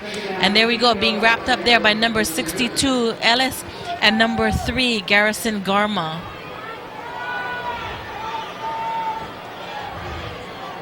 .134 left in the third quarter. 2nd and 6 on the 46-yard line. Again, the Crusaders up by 10, 16-6. Pro set. Pitch out to Tamatoa DeMello, and he's caught way behind the line of scrimmage. A loss of about 12 yards. And initially he was wrapped up, he was trapped there by Robert Ciavi'i. And then Gerald O'Reilly, number 66 for the Mules, came in there as we take a look at the Dietrich Insurance replay. And Ciavi'i just a workhorse this year. And we see the Tamateo DeMello there just actually losing his footing. And Ciavi'i did bring him down with some assistance from 66 again, Gerald O'Reilly. Ciavi'i, 6'2", 200-pound senior, will be playing for somebody's Division I team next year. Little trickeration by Crusaders that didn't work on that last play, so it'll be 3rd and 21 on the 41-yard line. Back to passes. Mamiya being chased out of the pocket, caught way behind the line of scrimmage, and that is Art Laurel, I believe, number 41. That was indeed Art Laurel, and if we remember earlier in the game, I think Laurel took a hit that kind of put him out of action for a little while, but Laurel chasing him down. As we take a look at this Jiffy Lube replay, we'll see Mamiya actually back there scrambling for the ball, looking around and not really seeing anybody open, and oh my goodness, here comes Laurel, trapping him first by the thighs and then hanging on to him and taking him down to about the 28-yard line. So the Mules, just what the Mules needed, a defensive stop. That's the end of the third quarter. And I think we see a timeout on the field, Alan, if I'm not mistaken. Well, the third quarter has just ended, TJ. Time has run out, so... TV timeout. Score 16-6. We'll take a short break between quarters here. This has been Aloha Stadium Stars Television Sports.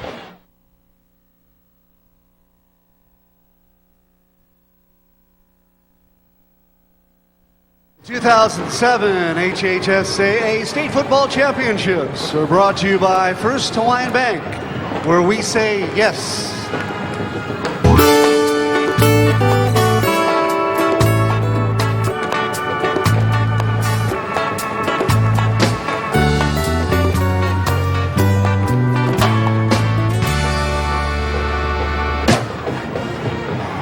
You can be your own everyday fitness hero. Watch what you eat, exercise daily, and sign up for the Hawaiian Telecom Great Aloha Run. The run is on President's Day and goes from Aloha Tower into Aloha Stadium. Need help getting ready for it? Join the Great Aloha Run in-training workshop. Sign up for the run by December 1st and get a free in-training t-shirt and daily planner. Exercise can be fun. You can do it by yourself or with a friend. Either way, you'll feel great and you can be your own everyday fitness hero.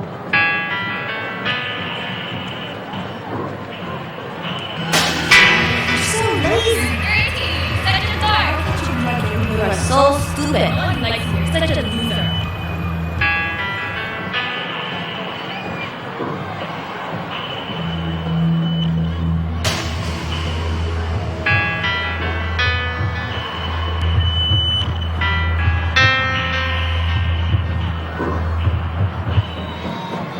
Minutes to go in the final quarter of football here in Hawaii in the state for 2007. The battle between the Mules of Leilehua and St. Louis. Fourth down, kicking a punt by Spencer and picked up by McCann and hit immediately. That was number 6, Todd Nakano, who's come alive in the second half for the Crusaders. A solid hit by Todd Nakano and Alan McCann, the punt returner, getting nowhere. However, pretty good field position for the Mules. As we take a look at this Midas replay, almost instantaneous contact by Nakano as soon as McCann, that was Michael Cruz that picked up that punt over there. 40-yard line. Yeah, that hit brought some oohs and ahs from this crowd here at Aloha Stadium. What do you think the attendance here? We haven't got any official count here, TJ. Oh, I don't know. I'd say, conservatively 3,000 maybe. Empty set. Back to pass is Manley. A little short pass to McCann. Picks up about 4 yards to Alan McCann. And McCann being taken down there by number 91, Adam White, for the Crusaders. And I think, he was just all over McCann as soon as McCann came into his territory. So both teams actually, TJ, pretty evenly matched. Leilehua, the decided underdog this evening, if one were to guess. St. Louis being the number 1 seed and Leilehua number 2. And of course, Leilehua, we all know the story of Leilehua, having had to overcome odds down in nearly every playoff game they had played, with the exception of Waianae last 2 weeks ago. 2 weeks ago. And the emergence of one young Andrew Manley. Empty set, Manley back to pass, being rushed by pressure, rolling out, and almost overthrowing his receiver, just avoiding the sack, running for his life there. St. Louis with a full-on blitz. As we take a look at this World Adventure Travel replay, Manley doesn't seem to have too much time back there before being chased down by number 65, Marcus Rofling, for the Crusaders, and that was number 21 in there for St. Louis. And I'm sorry, I missed another blue jersey in there, but the St. Louis's defense, again, having enough time to swarm the receivers for Leilehua. 3rd and 6 to go for the Mules. They need 2 scores, down by 10 in the finals of this state Division I tournament. Fires a pass and a nice completion to about the 49-yard line, where his progress was stopped, is Alan McCann. And of course, almost as good as that Dumlao Manley connection is that McCann Manley connection tonight. As we take a look at this Tanioka Seafoods and Catering replay, we'll see Manley again not having too much time back there to get rid of the ball, but being able to get the pass off to number 6, again, Alan McCann, just over the halfway point, as the Mules look at another first down on the St. Louis 49-yard line. Nice pickup by McCann for the first down. So 1st and 10, 49-yard line of St. Louis. Again, an empty set. And that's Kaipo Kea, I believe. Yes, it is. Kaipo Kea, the former starting quarterback, in at the shotgun position.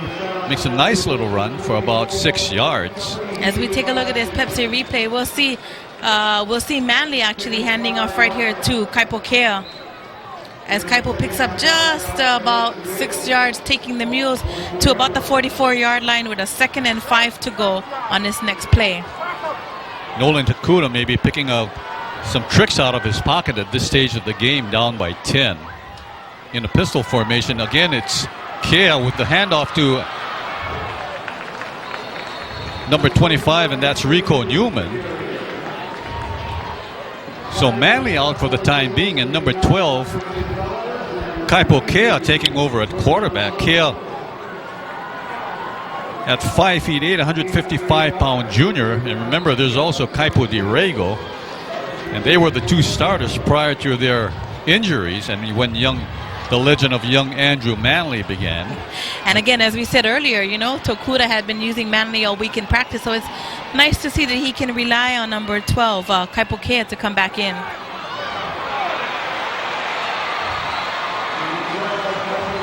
And again, Kaipo Kea keeping the ball there and picking up a few yards, just enough to get the Leilehua Mules another first down.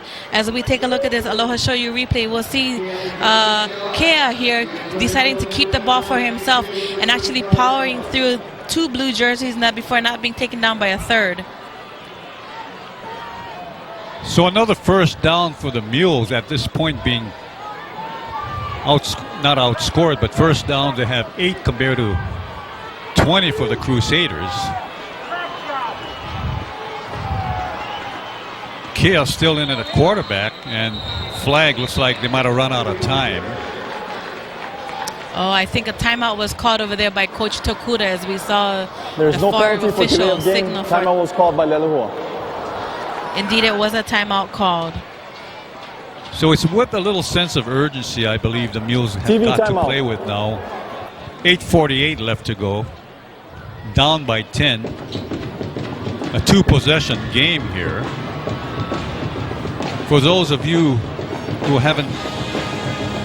weren't here, haven't heard the score in the earlier game in the Division II championship, it was the Iolani Raiders 28-21 over the Lunas of Lahaina, who put a valiant and hard fight, but just couldn't overcome that 7-point deficit. And actually, it was a game in which Iolani had to come back, because when I came into the stadium, Iolani, I think, was behind, and then I saw them tie the score, and then I saw them make that game-winning touchdown as they take home the Division II crown. Going back to that earlier game, TJ, I think it was the versatility of the Raiders that won the game for them, because in the wing tee of the Lunas, comeback ability was limited. You know, if you're just strictly a running team, it's kind of hard to come back. But back to this ball game now. It's 1st and 10 on the 35 for the Mules. And again, young Andrew Manley is in. It would signify probably to the Raiders, to the Crusaders, that this might be a passing play. Trips to the near side of the field, double wides on the top, empty set. Again, 16-6, the Crusaders lead. This is for all the marbles. This is the last quarter of the last game of the 2007 season. The last season game, actually, because I know the Hub Goodwill Classic is coming up next week, as I think we take a look at quarterback Andrew Manley. And actually, Andrew's father, Kimo Manley, played for the Mules about 20-something years ago, if I recall correctly. And Manley, the father, was a standout player as well. We'll get back to Manley again in just a second. Manley going downtown. A couple of receivers in the same vicinity. That's Todd Nakano defending Edison Dumlau very well, down at about the 9-yard line. But getting back to young Mr. Manley, his father, Kimo, played for Hugh Yoshida in 1980. And his dad is a retiree from the Air Force. Indeed, he did indeed play for Hugh Yoshida, who actually I was able to see before this game tonight, and it was nice to see him out here at Aloha Stadium. He has since retired as the athletic director for the University of Hawaii at Manoa, so it was nice to see him coming out to support his Mules again. Trips to the near side, double to the far. Manley an empty set, overthrows his receiver, and I believe the receiver was ball intended for Edison Dumlau.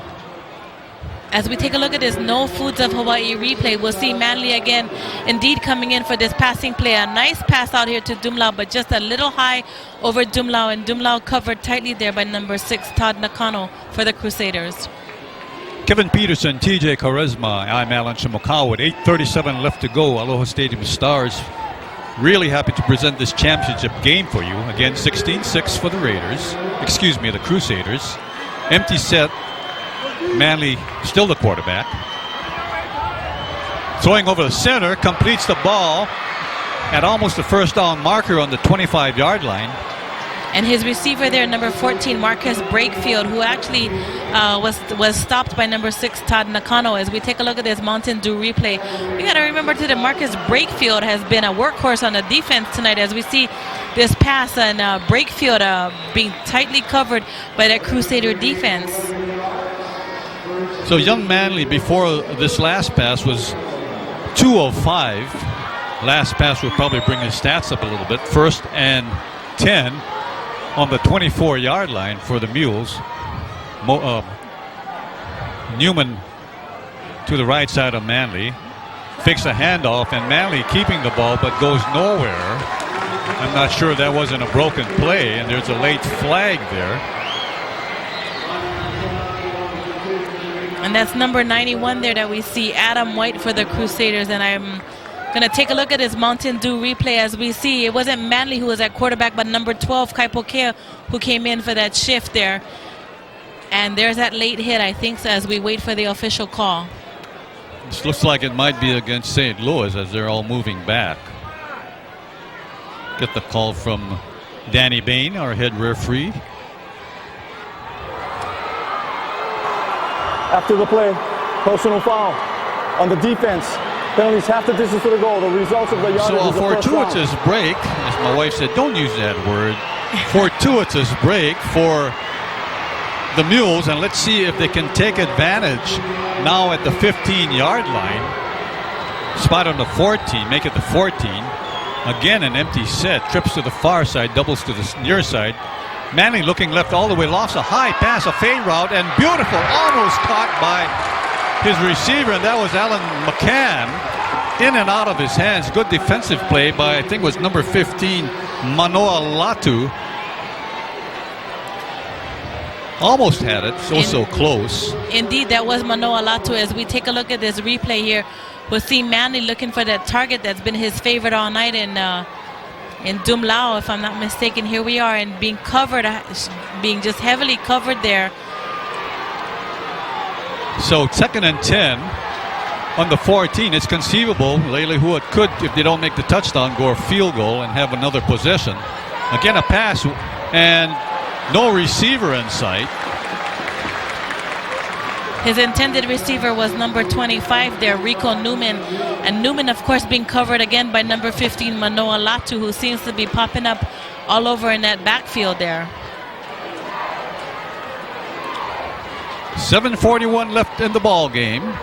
16-6, the St. Louis Crusaders trying to atone for their bitter loss last year to the Kahuku Red Raiders. 7-6. 4 of 7 and third downs for the Mules in this half. Empty set again. Manley looking to strike down the middle, a wide open man, and we might have an interference play. And it sure is. Pass intended, I think it was was that Rico Newman? I think indeed it was. As we take a look at referee Danny Bain there, as we take a look at this first Hawaiian Bank replay, maybe we'll see it again. And here's Manley here, dropping back and looking for his target. And again, indeed, just on the defense. Penalties half the distance to the goal. Automatic first down. Defender Manoa Latu, I believe, all over the receiver. He was, and there was just so much contact there. It was indeed Manoa Latu there, but he was just too much contact for it to be something other than a flag. So we got number 12 again, Kaipo Kea, in at quarterback. And remember, TJ, this guy can pass also as well as run. And this one is not afraid to run, so as we see Kaipo Kea running an option, decides not to pitch and picks up a couple of yards. First and goal, however, it's imperative that Leilehua score on this drive. And that was number 44, Umabayashi, in on that stop for St. Louis. As we take a look at this Menehune Water Company replay, we'll see Kaipo deciding to keep the ball himself and not really anybody in the front of him to make him a path, but again, picking up a few 1 yard, I think, as we go down to the 6-yard line of St. Louis. Well, with Kale in there, you have a threat of both the run and the pass. We've got double wides both near side and far side. Single setback is Newman. Pitch out to Newman, cuts to the left and down to about the 1 yard line. Nearly got in. Stop made by, I think, was number 89. And that was Marcus Gonzalez. Again, as we take a look at this Dietrich Insurance replay, we'll see number 25, Rico Newman, taking a handoff here, taking a pitch actually from Kaipokea there, as the Mules go down to the 1 yard line. So 3rd and goal for the Mules of Leilehua, and not sure if they got in. Yes, touchdown. And that was Bronson Pausa, number 21, with the touchdown run of 1 yard. And Pausa, not too much action tonight as we take a look at this Jiffy Lube replay, but we'll see again the Mules starting out at their one line and Manley back in at quarterback and just handing off, and Pausa just buries right through those blue jerseys as we take a look at his point after attempt. And it is good for the Mules. With 6:13 to go, we stand here with St. Louis 16, Leilehua 13, as we take a look at some of the Leilehua fans. So the point after by Garrison Kama, number 3, 5'7", 150-pound junior. And so Leilehua within 3 of St. Louis, and this figures maybe to be one of those fantastic finishes. And you know, Alan, like you said, it comes down to one of those fortuitous evenings with Leilehua being helped there on that last drive by a few St. Louis penalties, you know, so it has indeed been a fortuitous night for the Mules. You want to hear a funny story? I did another radio station's broadcast last week, used that word, and my wife said, you know, you shouldn't be using such big words. Well, watching OC16 the next day, who says the same word but good old coach Darren Hernandez, and I joked about him earlier this evening. There we go. As we just saw a look at that last rush by the Leilehua Mules as they creep closer to 16 with 6 minutes and 13 seconds to go. And again, Coach Hernandez and Kanoa Leahy tonight on the OC16 side, but indeed it's an expansion of our vocabulary, Alan, fortuitous. And so with 6:13 left to go, lots of time left. A little squib kick to St. Louis and gets past number 80, who just manages to fall on the ball. Trevor Mao, the kick returner, caught the Crusaders by surprise, expecting a deep kick. And so the Crusaders will start on the 17-yard line. Score 16-13. Crusaders up by 3. 6:11 left to go in this final quarter of the 2007 football season here in the state of Hawaii. Single setback, Mamiya in shotgun, double wides, both sides. The handoff to his running back and stop for maybe a couple of yards gain, but there's a flag on the play. Indeed, I did see a flag in there, and that's number 1, Keone Nishigaya. And it's a holding call against St. Louis, which again will push them back deep into their own territory. So Nishigaya, the runner on that play. Holding on the offense. Penalty is half the distance to the goal. Repeat, first down. And as we take a look at this Midas replay, we'll see the Crusaders now deep in their own territory as the handoff here goes to Nishigaya and not getting too much room there as we see just a sea of white jerseys as we go back to live action with the Mules down on their own 7-yard line. So the Leilehua faithful jumping up and down in the stands, urging their team on, and Leilehua needing a stop in order to get back in this ballgame, just down by 3 points. Handoff is to Von Feao, I believe. Picks up about 4 yards, getting back almost to the original line of scrimmage. And Feao being wrapped up again by number 41, Art Laurel there. As we see a little bit of extra rubbish down. As we take a look at this Royal Adventure Travel replay, we'll see the handoff going here to Feao right here. Feao picking up about 6 or 7 yards, but being hit by some white jerseys as he made his way toward the first down marker. 2nd and 13. Leilehua playing a modified cover 2. Handoff, inside handoff, and kept by Mamiya. Runs out of bounds at about the 22-yard line. And that again was indeed number 41, again Art Laurel in there defensively for the Mules, as Laurel has just been all over St. Louis's offense tonight. So go ahead, TJ. As we take a look at this Taneoka Seafoods and Catering replay, the Crusaders slowly making their way up toward midfield, but we see here Mamiya deciding to keep the ball along the near sideline and actually just being pushed out by Laurel near the St. Louis bench. Crowd really getting into this game now as we're near the 5-minute mark. Handoff to Nishigaya. Nishigaya might have got the first down, and he does. Just with second effort, pulling his way down to about the 34-yard line. But will pick up another first down for the Crusaders.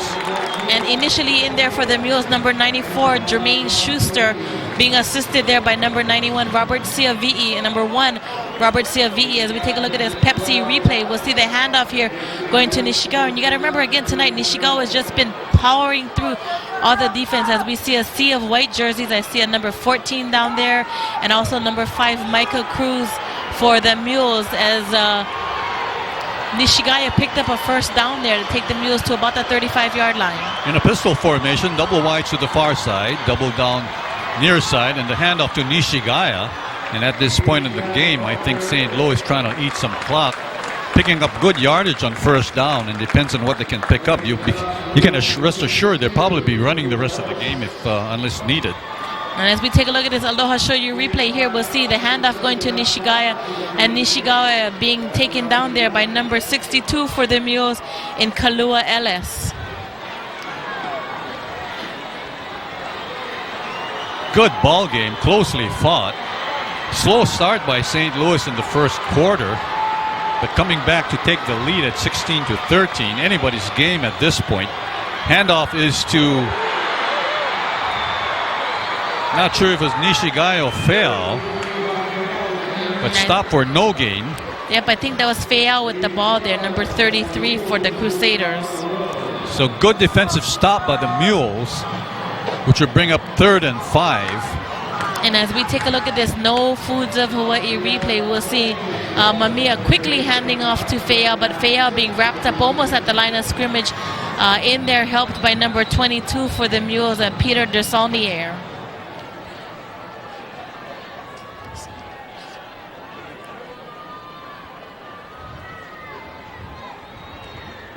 So in this half, St. Louis on 3rd down conversions, 1 of 2, as we have an official's time at the moment.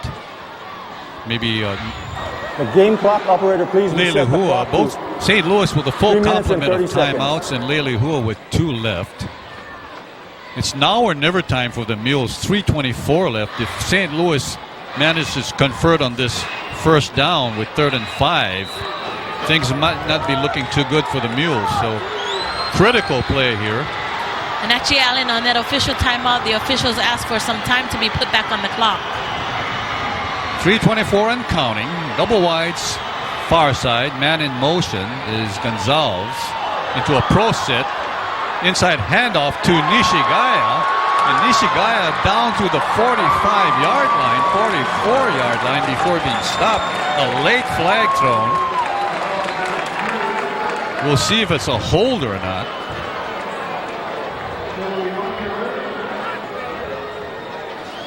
In defensively for the Mules, they're number 5, Michael Cruz, and number 1, Robert Ciavi'i, as we wait for the official call. Danny Bain with the call here. The line to gain was made after the play. Personal foul on the offense. 15-yard penalty. St. Louis fans not too happy about that call. He's got a hold. What's that? The personal foul there, as we take a look at this Mountain Dew replay, it was indeed a late flag, and I think it came after the play was down.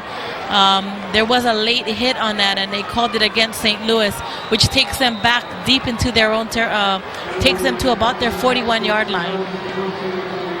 So still first down for the Crusaders, although they've got about, well, let me see now, TJ. They might have be first and 10. My mistake here. Double wides, far side and near side. Single setback. Handoff to kept by Michael Mamiya, and he is driven out of bounds after a couple of yards gained. So it'll be second and about 8. And Mamiya being chased out there by number 40 and number 84, Nate Hall for the Mules. But we've seen Mamiya with that fake handoff all night, and instead keeping it for himself.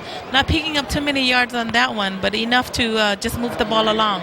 You know, TJ, while we got time, it's time to kind of reflect on the year's football. You know, in the playoffs, we discovered a young Andrew Manley, who might still be the miracle story of this 2000 season as far as the OIA is concerned. And as far as the ILH, we have such players as Kella Marcial from Iolani, and of course you got a standout quarterback here in Michael Mamiya, who incidentally has never lost a game as a quarterback for St. Louis. The only game that he missed against Kahuku last year, they lost 7-6, but of course he was not in it. Correct. As we're taking a timeout here with 2:44 to go in the fourth quarter of this championship game tonight here at Aloha Stadium. 2:44 left to go in the fourth quarter. St. Louis with their first call timeout. Both teams with 2 left. 16-13. It's every bit the game. We thought it might be a little more higher scoring, but 16-13 is worth everybody's money here, as it's a closely contested game here. Yes, and as we know, both offenses have been explosive up until now, and we've seen a little bit of Leilehua's offense, and we've seen the action and the capabilities of Michael Mamiya, Keani Nishigawa here tonight, and with actually, if I may, with 2:44 left to go in this game, I'd like to say thank you to the Jumbotron crew who helps us each and every game. They make us look good, they make us sound good. To Ed and the guys up there, I know you can hear me. Go Bulldogs! Bulldogs. My alma mater, Alan. I imagine that's Kaimaki. Oh no, that would be Wailua. Oh, Wailua, okay.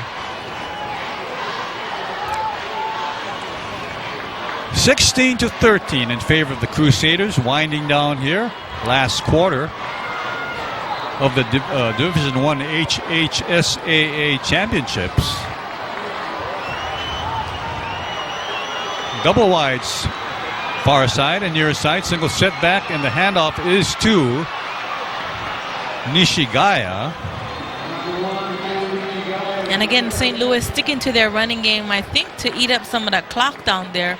And Nishigaya not really picking up too many, maybe picking up a few yards as we hear some whistles going off on the field. See Robert COV there going off the field, but at this time, and somebody's called timeout. Actually, Leilehua has called a timeout. Danny Bain has signaled that Leilehua has asked for a timeout with 2:29 to go in this fourth quarter of play. So time at this moment, the worst enemy for the Mules of Leilehua, who really have overcome great obstacles in their march to the title game, upsetting Mililani in overtime. And actually a lot of injuries to the Leilehua team late in the season, so to see them here in this title game has just been unbelievable. And again, we saw junior varsity quarterback Andrew Manley coming up when the time was needed. I can actually recall that Castle game in which the two Kias got hurt, and their third string running back came in to kind of anchor the last couple plays of that game. And the next game, we saw Andrew Manley stepping in the quarterback position for the Mules.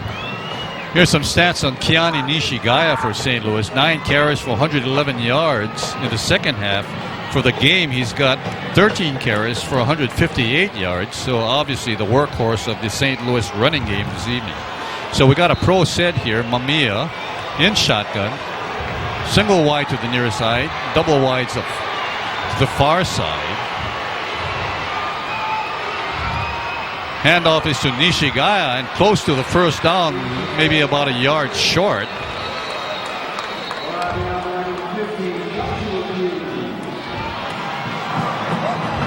Timeout, Leilehua. I think that's number 50 there that we're taking a look at for the Mules. And Josh Cruz there defensively.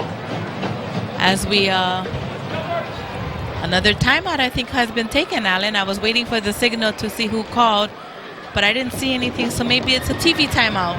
No, Leilehua with their last timeout. Yes, indeed, has taken their So last they're out of timeouts now with 2:22 left to go.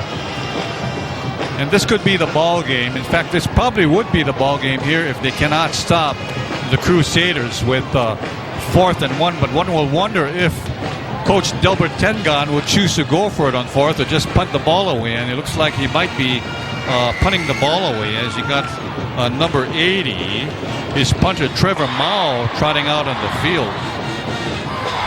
So the idea would be to punt the ball and make Leilehua work the length of the field or most of the length of the field to get their score.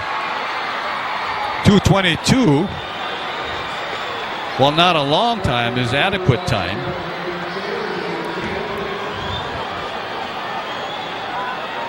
And again, if Leilehua can get back on the field, get their offense going, we've got to remember that Coach Takuda can now rely on both his quarterbacks to come in. High punt by Mao, and it takes a Leilehua bounce, bounces about the 20-yard line and bounces all the way back to about the 35, 36-yard line. I stand corrected, maybe about the 30-yard line. Yep, it's actually about the 31-yard line, which is not bad position for the Mules with 2:10 remaining in this fourth quarter. Again, we got to remember that Coach Takuda has brought back Kaipo Kea tonight. Kaipo Kea back in at the quarterback position. So he's got some stuff to do right here. So obviously, we know what's going to happen. He has young Andrew Manley, maybe the miracle story of these playoffs, back in an empty set. They're going to pass, and he completes it. A low pass, no, called incomplete pass intended for Edison Dumlau, but there's a flag in the backfield. Could be roughing the passer. Let's see what referee Bain says. On the defense. Indeed, it was a roughing the passer. And again, might this be a fortuitous possession for Leilehua? Well, we'll see with 2:05 left to go. It's in their hands. So a big penalty being marked off against the Crusaders, which puts the ball at the 48-yard line of St. Louis. 2:05 left. You know, both these teams have what they call comeback ability. You can score anytime from any place on the field. Empty set, double wides to the top, and trips to the far near side. Manley ball kind of got away from him, and there is an interference call, it looks like, on number 8 for St. Louis, and that is Kalani McLaughlin, all over the receiver, who was Addison Dumlau again. And as we see Edison Dumlau here, as we wait for referee Bain's call, Edison Dumlau has been a target all night. Pass interference on the defense. 15-yard penalty. Automatic first down. And again, Alan, with that flag, that's pushing Leilehua even deeper into St. Louis territory. As we take a look at his Mountain Dew replay, we'll see Manley dropping back and finding his target. But again, the hands all over by the defense on Leilehua's intended receiver there. And Leilehua is down to the 33-yard line of St. Louis. Only 22 seconds elapsed off the clock. 2 minutes left to go. Back in an empty set is Manley throws wide downfield and fighting for the ball.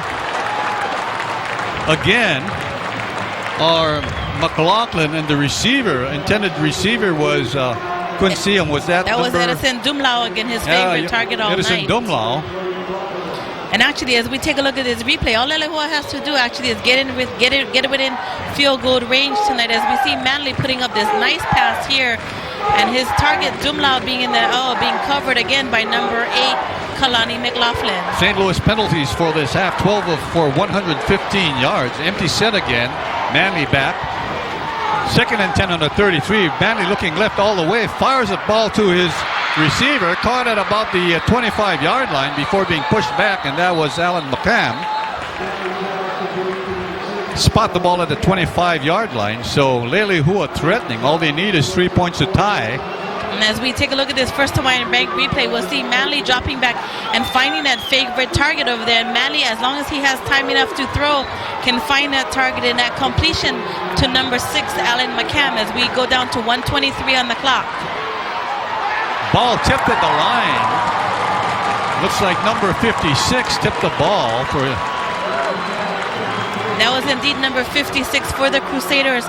That would be Ho'oikaika Kavako Amoy. As we take a look at this Mountain Dew Menehune water replay, we'll see Manley here and Amoy's hands up there for the Mules, stopping the clock with 1:18 to go. So we got 4th down and 1 on the 24-yard line. So what do you think, Alan? Do you think he's going to change quarterbacks on us? Let's see who's in here. It's no. still young Manley. 1 minute 18 to go. 4th and 1 on the 24. This could be the ball game. The Mules down by 3. 1 minute and 20 seconds. And we have some... Looks like the clock didn't stop. Of course, it would start after the play starts. Actually, the referees asked that 2 seconds be put back on the clock. Empty set, trips to the near side, double to the far side, run by Andrew Manley, and picks. And got the first down. Exactly. Manley straight up the middle. Everybody was expecting, looked like the St. Louis defense was expecting something, and we're not seeing, we're seeing one side of Manley that we hadn't seen for a while. As we see Manley right here just digging up for that 1 yard as Leilehua gets down to about the 21-yard line. Looks like we're nearing a fantastic finish. First down on a quarterback keep by young Andrew Manley. Pass to the left flat and completed to his receiver at the 15-yard line. Stop made by number 4, and that was Joseph O'Connor. And as we see, that was Alan McCam on that play with that Manley. High fake pass to his receiver. Oh, it is a complete touchdown and for a Leilehua. completed pass. Touchdown, Leilehua, but there's a flag on the field. There is a flag back there, and I'm not sure what the signal is. I saw one referee signaling a touchdown and another one signaling no touchdown. So let's wait for the call. And his pass was completed to number 9, Edison Dumlau. I need a white cap there. I need a white cap. Didn't look like an offensive interference for me. It looked like a well-played down there, but and actually officials confirm. We'll hear the announcement by Danny Bain.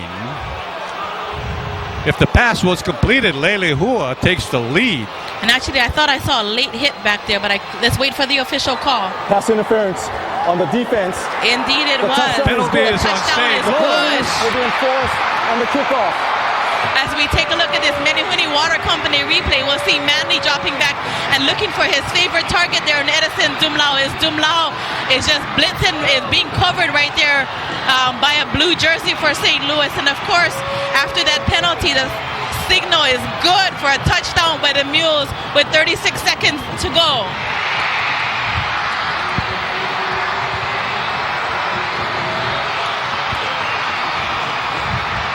And as we take a look, Alan, with 36 seconds left, we see the Mules up 20-16. Is this a repeat of the 1984 game in which Leilehua again beat St. Louis when Hugh Yoshida was the head coach for the Mules? And if I'm not mistaken, Cal Lee was the head coach for St. Louis back 20-something years ago. And a lot of these boys that are playing on the Leilehua team had parents or uncles, had dads or uncles that played on that 1984 championship team. And I've been fortunate this week to talk to a couple and actually got to talk to Coach Tokuda about that last night. So we're seeing a really well-played game tonight here at Aloha Stadium. So with 30 seconds left to go, a beautiful pass, and young Andrew Manley had not completed that many passes, but on that one, a beautiful pass to Dumlau to take the lead. The point after by Garrison Kama, good. for young Andrew Manley, 18 of 32 for 185 yards this evening. And is the story complete? Well, with 30 seconds left to go, it's looking awfully good for the Mules of Leilehua. Last time they were the champions, 1984, under Hugh Yoshida, doing against the same Crusaders of St. Louis as Cal Lee was the coach. Exactly, and as I mentioned earlier, at least half of the boys that are playing tonight for Leilehua had uncles or dads that played on that championship team, and it's been just a tremendous ride as we saw a JV quarterback come up to captain this varsity football team for Leilehua tonight as we go down to the field for live action as we get ready for Leilehua's kickoff. So 36 seconds left to go. St. Louis 4 points down, needing a touchdown. Kama into the ball, short punt, and this will be taken in the end zone, a touchback. So St. Louis be 1st and 10 on their own 20-yard line, but with 36 seconds left to go, stranger things have happened. Game's not over yet, folks. And you know, with high school football, you never know, and like they say, it's not over till the last whistle blows. Or some other pundit said, it's not over till it's over. Who said that? You know, I'm not sure. And tonight, my brain doesn't seem to want to recall any of those little quips that usually hang out in the backside of my brain. I'm not sure what the call was, but looks like Garrison Kama was an offside. I've been told it was an offside on Leilehua, so they'll be punting from the 50-yard line. Garrison Kama again 20-16 on a beautiful pass from young Andrew Manley to Edison Dumlau. A little pooch punt taken up by the up man up to about the 30-yard line, cuts out to the 40 and brought down at about the 42-yard line. And so St. Louis, with 30 seconds left to go, don't count out young Micah Mamiya. Never lost a game in his high school career, but definitely St. Louis up the gun. But you know, St. Louis's offense has been explosive all night, not only with the running abilities of quarterback Micah Mamiya, but also behind the legs of number 1 Keone Nishigawa. And Nishigawa not afraid to get in there and take on the defense to pick up some yards for the Crusaders as we go down to live action.